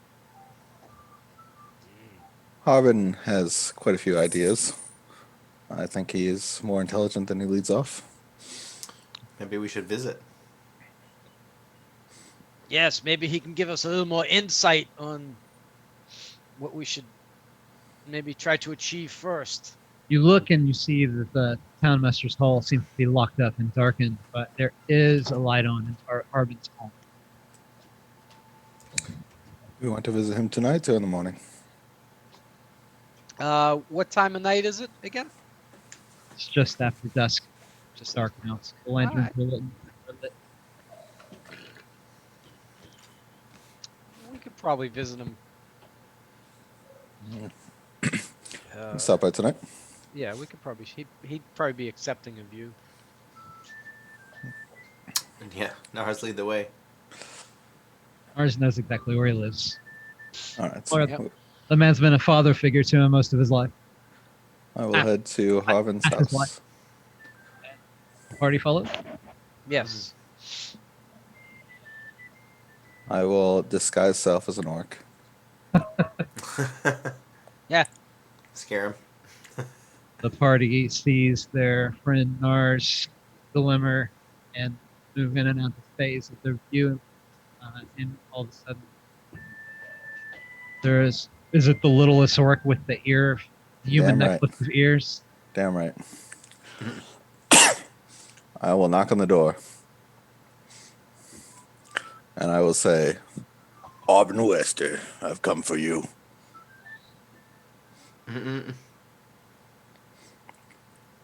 You see the light go out in the house. I look through the window and I just stare blankly through it. Seems like no one is home. Thardin impatiently knocks on the door. We found your brother! Mr. Westchester, we found your brother! Hello? Yeah. Who's there? I'm your brother. That's the Paladin I heard. Yes, it's me, sir. We That- found that your brother. That Mr. Thardin and knocking at my door, and he opens the door and sees Myrin, Thardin, and the littlest orc of all with human ear strung around his neck and necklace, and he yells, "Ah!" Shuts the door. And That was That's a no trick. way to treat your brother. wait, did you cast disguise self and make yourself into Tiber? No, I'm the orc. Orc brother, you know. It's orc brethren. That's no way to treat your orc brethren. Yeah. It seems your friend here is trying to play a trick on you. I turn back the wrong one. Are you guys done tormenting Harbin Wester? I knock on the door as well. Harbin, it's me. I'm just playing around with you. Nars, my boy, Nars, is that you? It's me. He kind of he opens the door and peeks up at through his spectacles and back down and seems to see through your illusion somehow and see the mustachioed, leather-clad boy that he's always known as Nars Dendrar. We have much to discuss. Come in. Oh, you and your magic brings you into his messy home and invites the entire party to come into his home. And he's making tea now. Where's the Drow? The girl you were with, Willow, the Druid? Where is she? Why are there only 3 of you? Oh, did the unthinkable happen? Yes, it did. She died. Um, Said the so tear. we'll need to be compensated for her. Nars, don't mess with the man. All right, I'm just Come playing on, with you, lad. Harbin. Don't play with him like that. All right, He's an old man. he's not that old. All right, Well, Pretty old. he's very resourceful. he looks older than me, I'll tell you. Oh, he can take many of you in a fight. Trust me. He's a short, stocky, white-haired, old, grandfatherly gentleman. I've seen Harbin beat a few people at the bar before.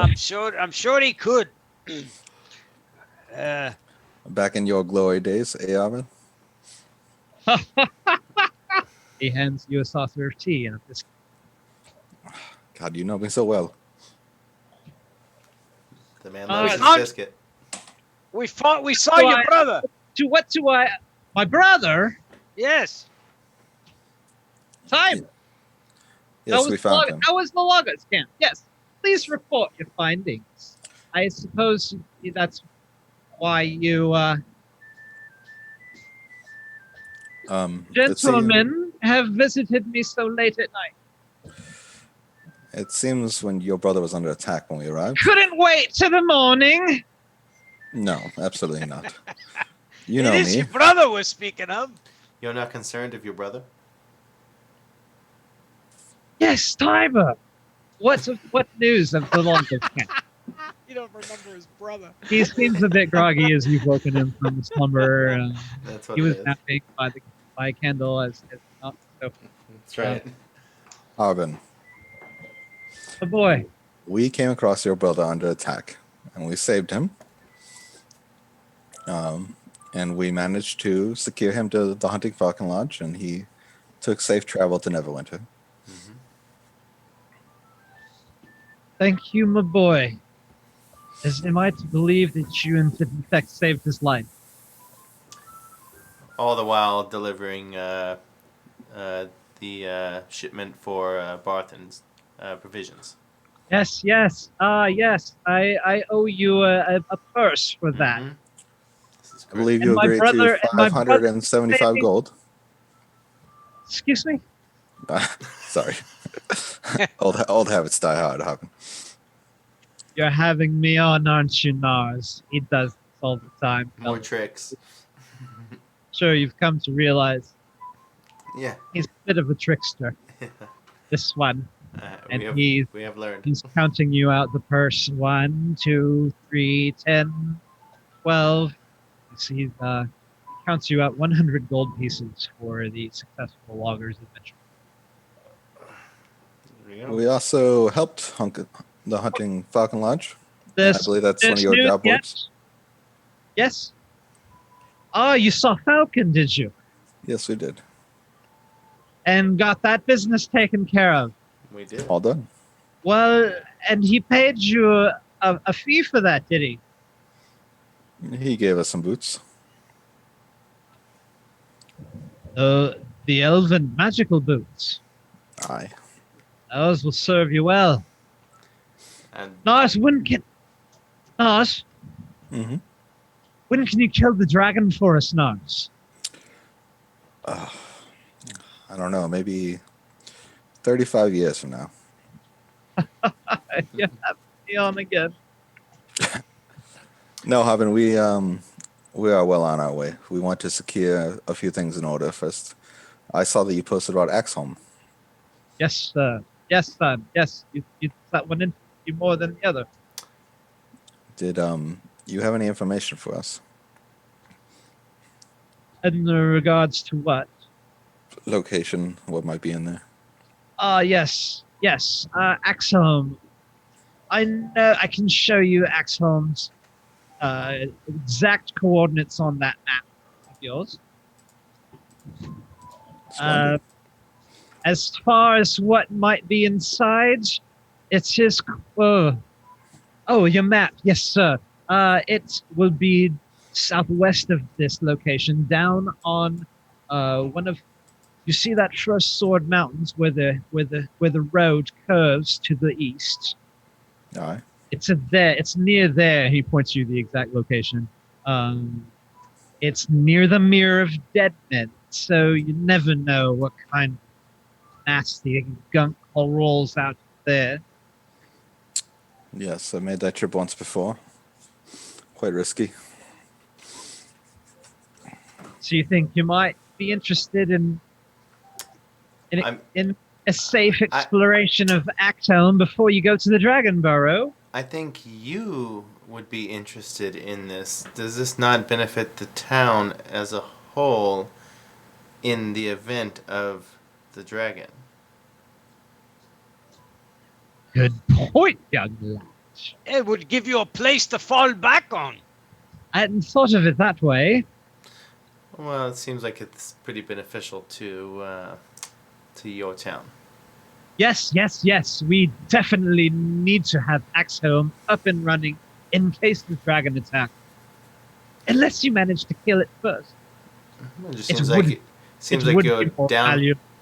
It seems like you're downplaying the importance of this this location when it is noted to be of benefit to you. What about that business with Don John? He's still staying at the inn, waiting for me. Always switching conversations.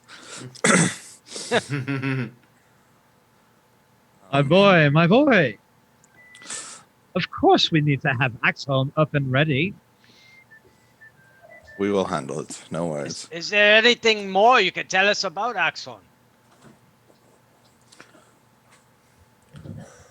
I'm not really sure. You resourceful lot could probably sleuth out some clues. You think the Miners Guild would have any information? Possible. You could always check with Olia. Yes. You said Don John's waiting on us? He was staying at the inn last I knew. I believe I was in there this afternoon for a quick spot of tea. Okay. So securing Axholm is important. Oh, yeah. Delivering Don John is another opportunity. And what was our third option?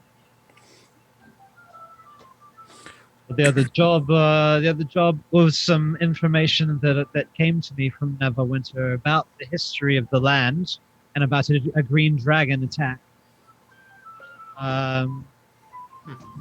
Also-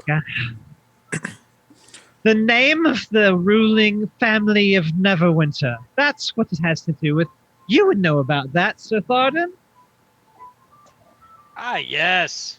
Who was the ruling family of Neverwinter? The name escapes me.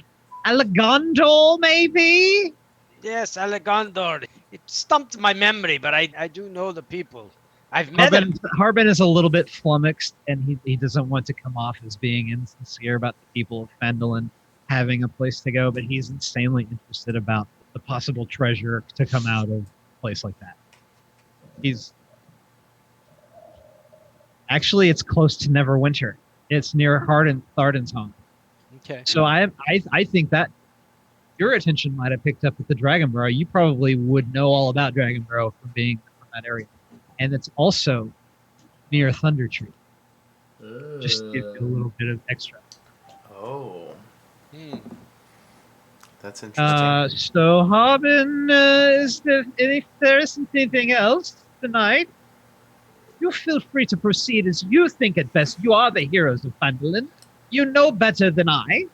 And I agree with you, my boy. Fandolin very much needs Axholm, but there are other pressing issues, and your judgment shall be the rule of the day. We shall discuss. Arvin, I have one more question for you. Yes, Mom.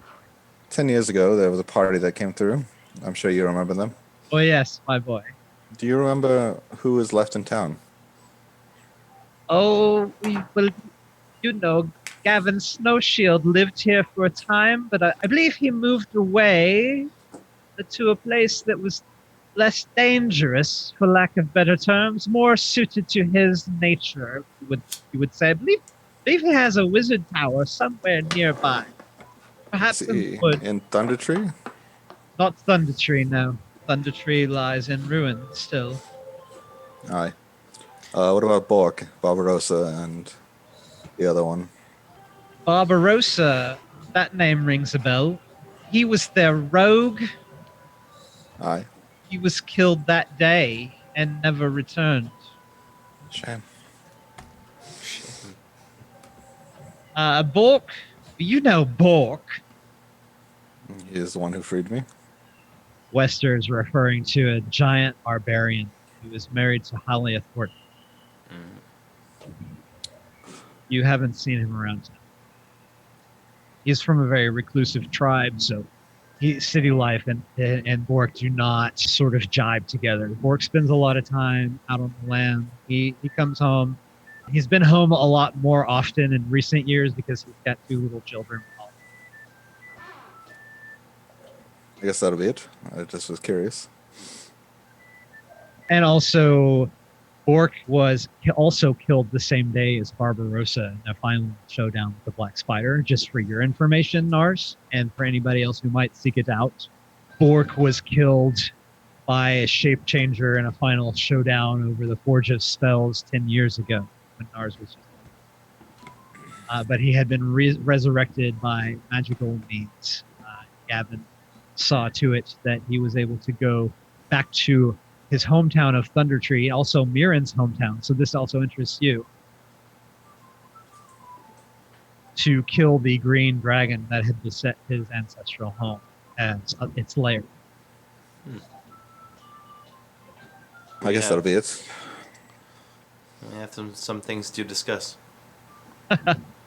And you bid your farewells to Harbin, and he sees you out, and you are back out in the street, headed towards the inn, I presume.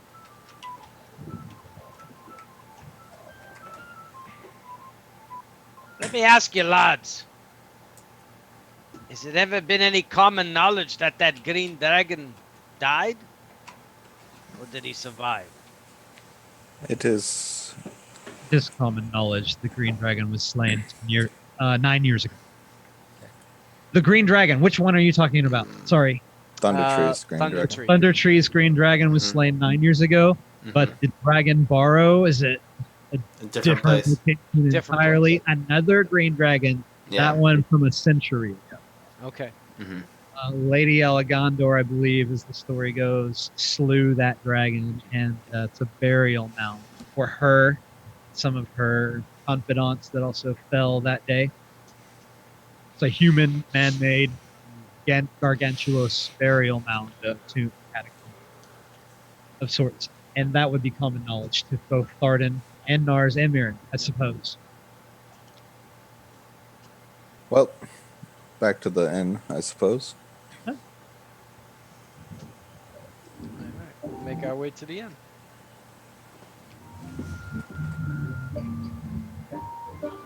And you come in the front door, and the inn is extremely busy that night. And every table in the place is taken up. But there's this one booth that's right underneath the stair in the corner. And the table, the party that's eating at that table has just finished and gotten up and left as soon as you guys came in through the door. So you've got this one open booth Do we see that Willow? the locals refer to as the heroes. The heroes table. Yep. So as you guys walk in the door, everybody in the place has their eyes on you and smiles on their faces, and they briefly look and then go back to what they were doing. Roll a perception check for that Willow search with the scan. Okay. 11. 11, looking around the room, you don't see her familiar little form under her cloak sitting anywhere. You see what mostly looks like locals. I would have expected to see Willow by now. Yes, lad. Unless she's in her room. Why don't we check with the barkeep? Yeah. Goblins behind the bar polishing a glass.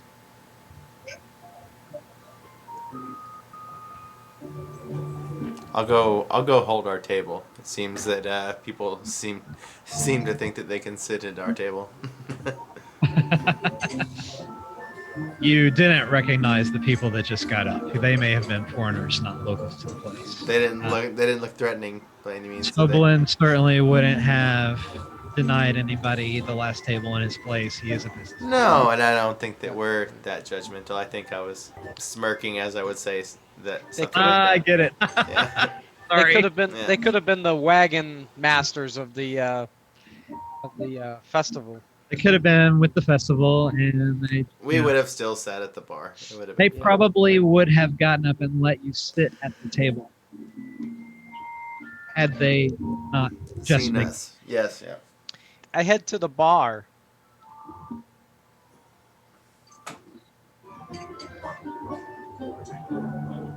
And I take. I Toblin hello. greets you warmly, Master Thardin. Welcome back to the Stone Hill Inn. Toblin, nice to see you. And you, sir. I got a question for you. Yes, what will it be for you this evening? Have you seen my fine young lady companion?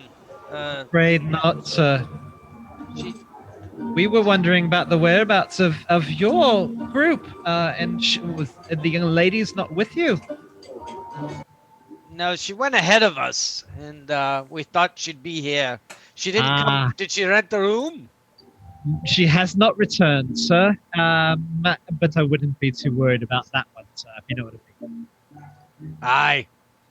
Well, send a round of dwarven ale to our table, and some food, and add that into our one? bill. I wave.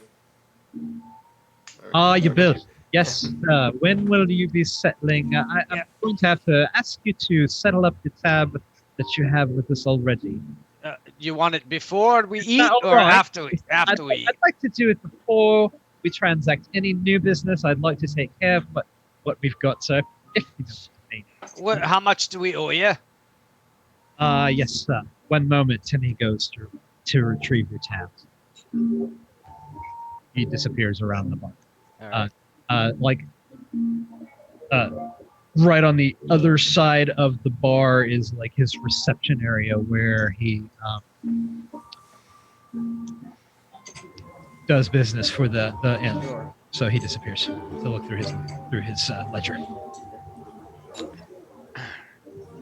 I walk back over to the table, sit down. Did you get some of those ales for us? I told him to get us some ales and some food, but he wants us to. He's a businessman. He wants us to pay our bill first. Do we have enough to pay our bill? What is our bill? Well, I don't know. Well, we just got 100 gold from. And plus, we have the money we found off of the orcs. Yes, let me check my coin. You guys have plenty of coin. What are you kidding me? You guys netted about what, over 500 gold apiece for the bell? But Yeah, how? we got plenty. But I mean, how much was he asking for us? I don't know. Well, staying at the inn isn't that expensive. Well, so yeah. We've only been gone 5 days. But Presently, Toblin comes back through the oaken door that separates the common room, the tavern, from the reception, and he places a bill face down on the table next to Nars, and he says, "Thank you very much for your patronage, sir, and we'd like to continue our business relationship." And he leaves. And at that time, a girl comes by and gives you all ale and pots of cornbread with this beef soup on it. Okay. I will flip the bill over and see how much it is. The bill is itemized out to 5 gold per week per person. I just, it's a certain rate per night, but I did the conversion, so it's 20 gold for the first 10-day period of time. And that's all that's on your bill. So he's expecting you to pay up for your first 10-day that you stayed in the hotel. And so the room is 20 gold. each room, No, for all of you. all rooms. Okay. All right. That's It's not bad. So it 20 gold roughly for a fair. 10-day. that's so fair. it roughly comes to 5 gold for 5 each gold week. apiece Yeah. for the 10-day. Okay. Yeah, that's fair. And then your food has been over the course of several visits to the tavern for food and drink. That comes to 3 gold for all of you, and 10 gold for the wine. So So 30, 33 gold pieces. Yes. I put down my share. Okay. I have it at a pretty I put my share Quick down access. and Adjust your character sheets accordingly. I trust you. So total, each person, how much is going to be? well it's 33 gold. Each. five for the room, one Five for the the Three ale, for the food and ale and beverage. food. 10 Yep. for the bottle of wine, Yeah, and and the wine. 5 apiece for each room. The wine was more, right? Expensive biscuits. The wine was 10 by itself. Why 10 don't we gold by take itself. Gold piece. It was a nice bottle. Yeah. Why don't we use this 100 gold that we just got as our party Fund? like our just for our bills and stuff. Okay. Okay, so we have 67 gold left in our party fund. Okay, yep. I believe nobody discussed it setting out, but the expenses were not to be covered. You Yeah. would make money for doing good service, and you would find spoils of adventure along your way, and funding would come out of that. Okay. And you guys are raking very far ahead as far as revenue to expenses. Do we need an accountant? We do. Do we need to hire an accountant in I think Finland? I think Somebody now, in your now party takes track. I'm Wow. not going to account for you. All I have to do is account for your bills. Nars is pretty good at math, so Nars I will keep Nars the is party fund. Yeah. I was gonna say Nars is the Nars will keep- smartest of us. You did come into a very large spoil when you sold off the treasure to Holly Thornton. Yeah. You guys. That was crazy. That's a crazy amount of money, I think. Yeah, I think so. Each of you made that. Probably more Well- money than any of you have ever held in your lives. Well, it was solid gold. Not that I know or care.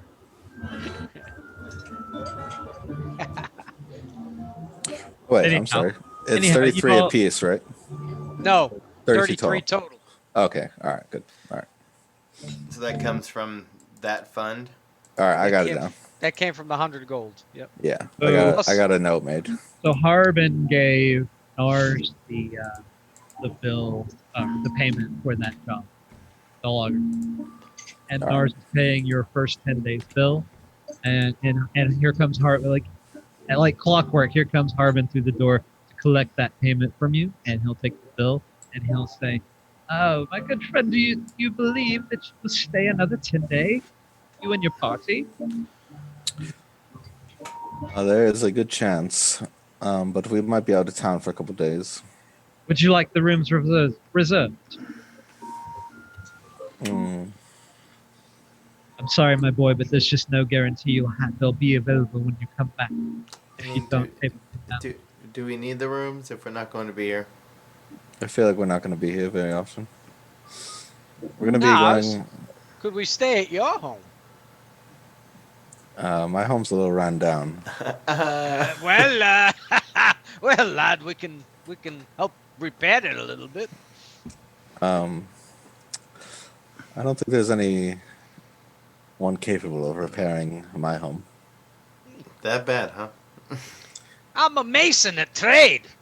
I could fix walls, fix anything that you need. I mean, I could take you there, Master Dwarf, and you can try. Well,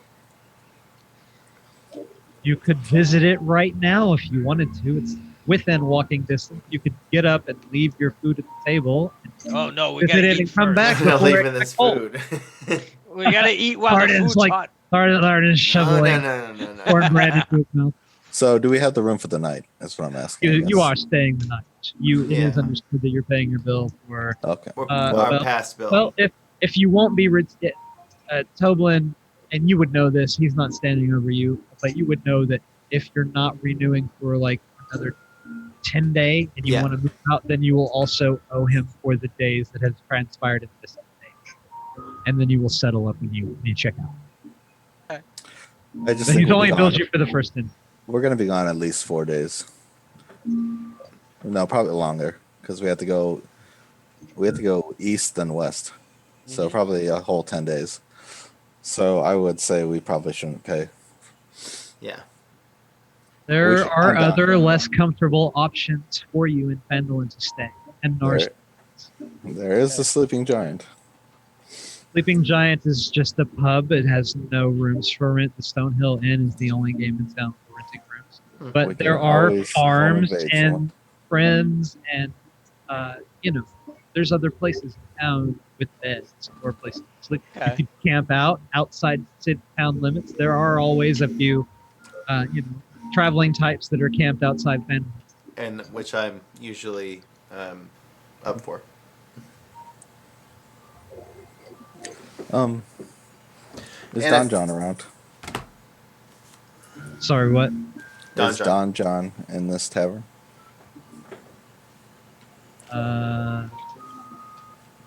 Maybe. Maybe. Do would I recognize this gentleman? You would not. You've never met Don John before. Okay. I would ask Harbin, or not Harbin, Toblin, if he was in. Yeah, you can ask him when he comes back around. Okay. He did come around. I can't remember. Sorry, you have to help me out. He came by and collected the payment for the bill heretofore. Again. Yep. And he's feeding you now on credit. So he's not. You don't see him in the vicinity right now. But you do see. What you do see are familiar faces, to be locals, and nobody of special interest. And you see the stocky dwarf across the booth from you shoveling food in his face. It's delicious. Why don't you try some? The cornbread biscuits are delicious, and the stew. I think what they do is they put a little dwarven ale inside the stew to make it much more tasty. As soon as he says that, the serving girl comes by your table and plops a plate with a fresh cooked biscuit in front of Nars and vacates.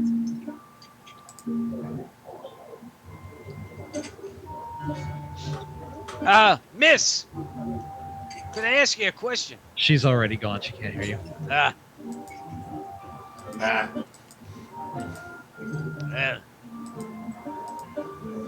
Let me just sum up here for a second. Okay, so the party feels that it might be best to move out of the expensive room and board, and maybe find some other place to stay. I heard one of our adventurers offer to help rebuild a maybe perhaps ruined home.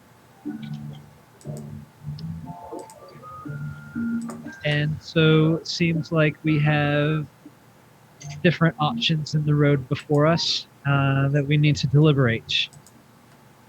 At that moment, you see coming down the stair in the Stonehill Inn a gentleman dressed in khakis, wearing a hat, dark skin, a white beard, and he takes a seat at the bar.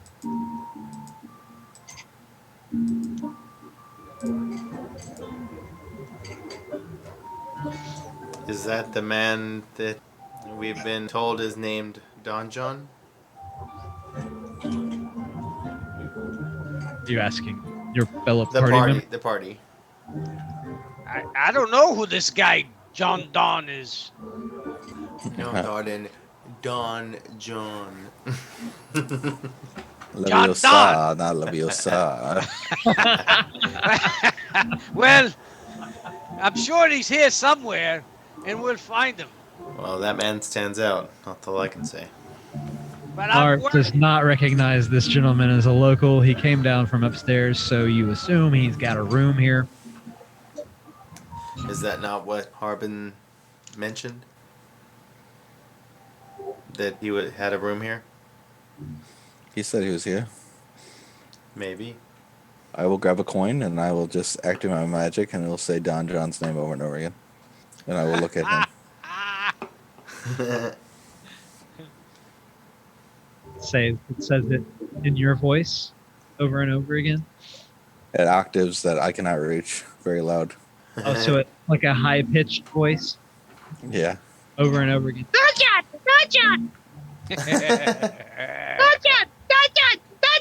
This man at the bar turns around wild eyed and looks directly at your table. Hello. Alright, I smirk at him and I turn off the magic. This I heard you needed a safe passage. This gentleman stands up from the bar. Look how fitting the picture is. His eyes are like glaring from the Don John. He's like, what? Looks like an Outback Ranger. He makes his way through the crowded tavern over to your table, and he politely asks, "Do you mind if I join you for dinner?" Not at all. He sits down with you in the empty fourth seat that would normally be vacated by your party's companion. I heard you needed a safe passage to a mine. Yes, that's right. I'm here to go to work. Mountain Stowe Gold Mine. Company I work for said I had to have bodyguards for this. I'd just go by myself. You look fairly capable. Do you know what we might run across? I don't know. Maybe some orcs. Well, I hear they're running rampant in this area, so I am glad for the company in that case. In case of orc attack, they say that orcs have got overrun in them woods. Okay. Well, we are on our way to several different locations. We'd like to get yours done first. So if you could be ready by the morning. I'm ready to go when you lads are. We'll protect you. How much you gonna pay us? Well, I think that's a matter between you and Harvin Wester. I don't do the payout, son. The purse is for the townmaster's hall. I'm more like a client in this situation. I got you. I believe that purse might be 100 gold piece, though. I can't remember. Don't quote me on that. Don't quote you, but protect you. Yes. Well, we'll put it this way: we'll fight alongside each other should the need arise. Good to know. Let me ask you a question. If we lead you out to the mine, then what are you gonna do while you're there? Oh, well, I'm going to be the foreman. There's been some productivity issues. With that mine, I'm going to put a stop. All right. What are you guys going to do after you drop me up? Well, we need to discuss that. Oh, well, let's discuss. And with that, serving girl comes by and drops a plate of delicious-looking food into his plate, and into his place at the table. He takes a big pull off of his ale and listens. I don't know if I want to talk in front of I lean into Myrin. I don't know if I want to talk in front of this guy, Make an insight check, Thardin.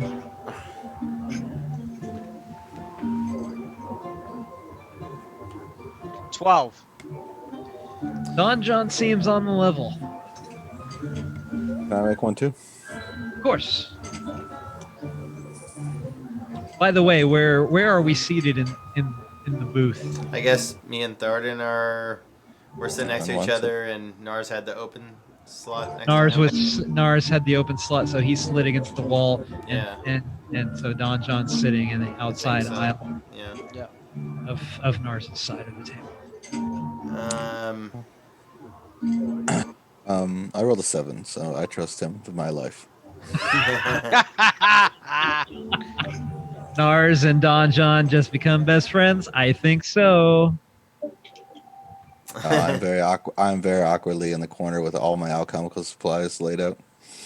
Oh, that's all right, boy. You go ahead and play with your chemistry set. We'll do the grown folk. We'll do the Very well. What do those things do anyway? What do you got there? You making some potions? The What do the erectile supplies look dysfunction like? potions. Tell me what the supplies do like, because I was wondering about this the other day. Come to mention it, I wonder if it would be, some Bunsen burner type devices, apparati that hold Erlenmeyer flask of a heat source, a bubbling liquid, colors in the liquid. You tell me, what do your alchemical supplies look like when you have them all laid out? Basically what you just said. A few more vials laid out. I guessed right, guys. Yeah, a few more vials laid out, and then a journal that's open in my lap. Of course, he's taking scientific notes. Of course, because of course. And Don John regards your setup with some interest. He's never met an alchemist before, I guess. I would like to make a note that I have started to work on the Basilisk potion. Noted.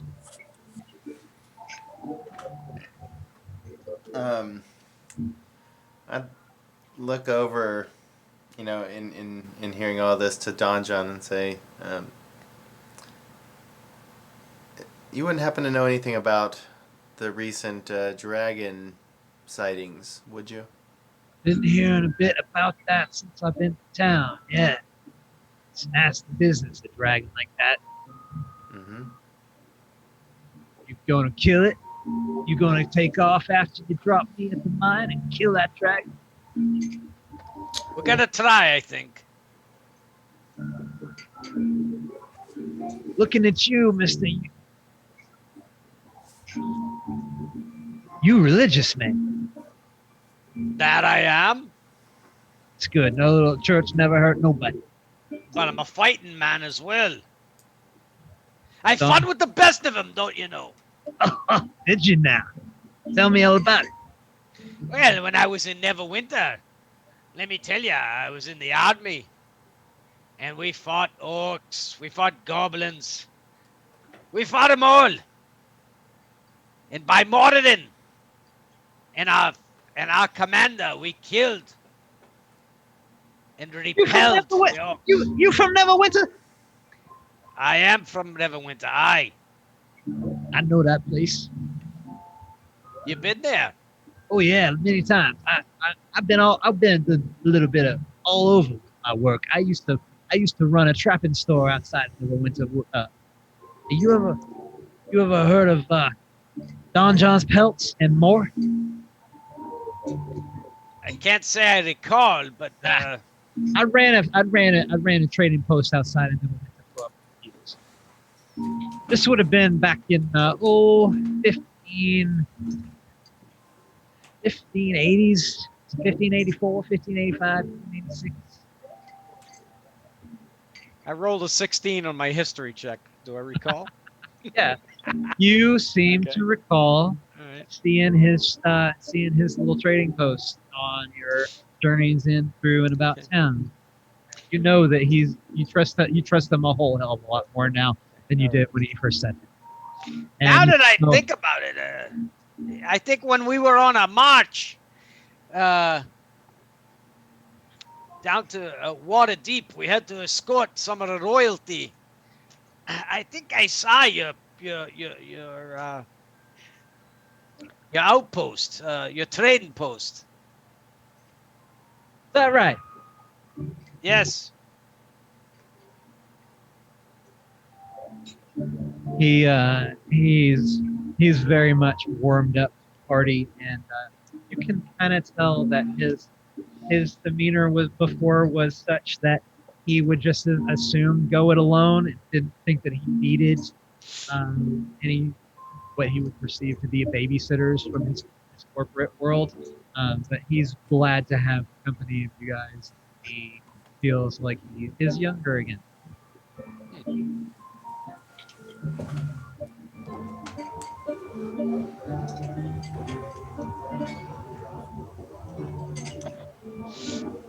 I'm glad to have you boys along with me to give me some traveling companionship. I come a long way, and I can't wait to hear about more about your adventures and tell you about some of mine.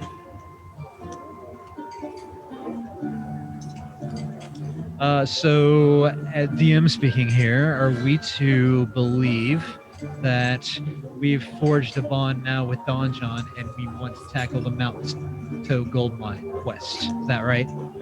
Yes, that's what I would like to do first. Is that cool with everybody in the party? Yeah, it seems like What we have some about time. your missing companion? Would you be good if between now and the morrow when you would leave to go off on this quest? Or whenever actually Don John is ready to go, I suppose it would be. Could we ask him possibly, Don John, when are you intending on leaving? Yeah, but I am to believe that we're gonna go ahead with Mountain Stowe Gold Mine next, and we might have to do it without Willow in the party, but we do now have a fourth rounding out the party. He's a human. He's gonna fight. We're gonna call the session here, and I just want to kind of get this information together from my notes so that I can prepare for next time. I think that generally Myrin is like concerned that there's no one to ask about Willow. It seems like we have only but to wait. Kind of in the morning, I would go around and ask the merchants because I feel like Willow would be interested in. If she was all going sorts to, of if she was trinkets going and to do stuff. some trading or something. Right. Yeah. So, And it probably will be that if Willow's not back yet, she will return to Phandalin and find word of what you decided to do and what direction you went, and could catch back up with you on her own. If she so chose to do so. If she's held up in whatever personal errand she went on and she doesn't make it back until we come back from Mountain Stowe Gold Mine, we'll always we can return and hook up with her later. So Myrin is noted. Myrin is worried about Willow, as is Thardin, as is Nars, but they trust her enough that they will see her again. While we're here in town, I mean, I know we can cover it next session or now, but what goods might be available that those traders are trading? Yeah. Nars would know that there will be like a curios shop that will perhaps have some magical items for sale. Maybe, depends on what they've got. They might want to even do some bartering. There will be some clothes, tools. It'll have things like weapons for sale, better stuff than you could get at Lion Shield Coster for sure. So Okay. I guess looking, strategizing here for a moment. Without Willow, Wait, who is this Willow y'all keep talking about? She's a companion of ours. it's our companion, Oh yeah? and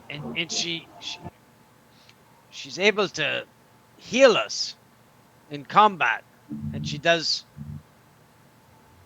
Where is she now? She carries her weight. Oh. You seem like you. This never mind. It's none of my business to pry.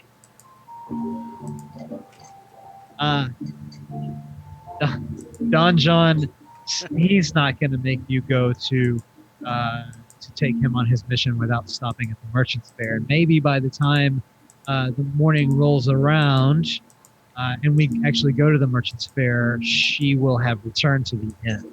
She would definitely be coming back to the inn first thing because she has a room rented. And Right. and if you guys are settling up now, She's still. You don't speak well enough for her to go into her room and collect her personal belongings. She may have left them there and whatnot, and close out her tab for her, unless there's nothing in there.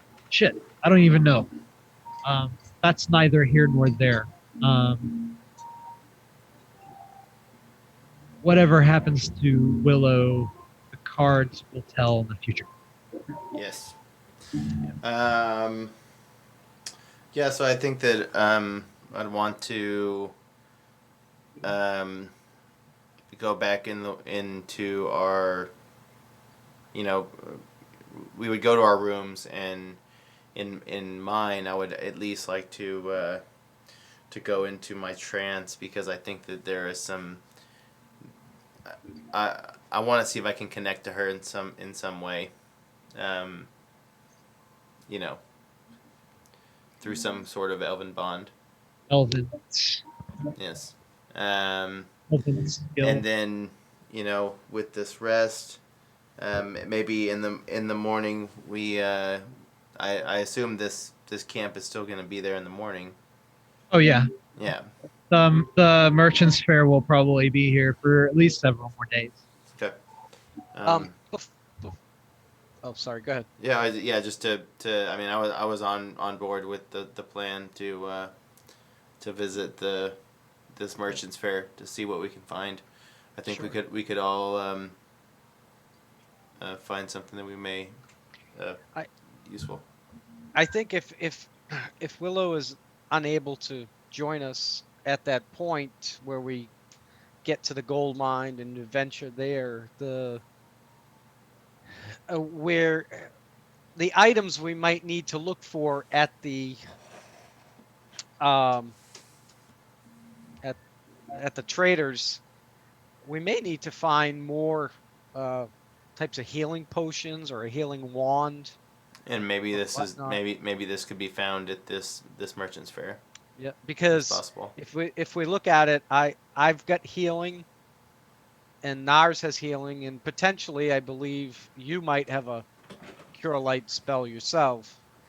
Because we may instead of without her. we Wait, may I'm have sorry. to- I am sorry to interrupt. Are we still talking in the common room, or we've gone back to our room? So we're talking I in on the think room.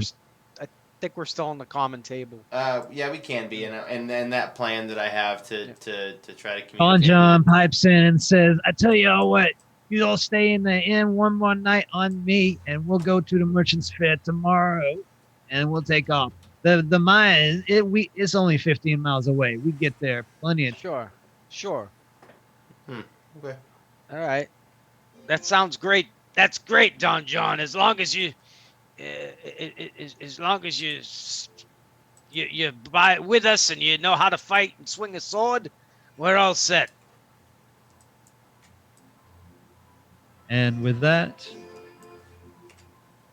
we'll call it until next Tuesday. All right.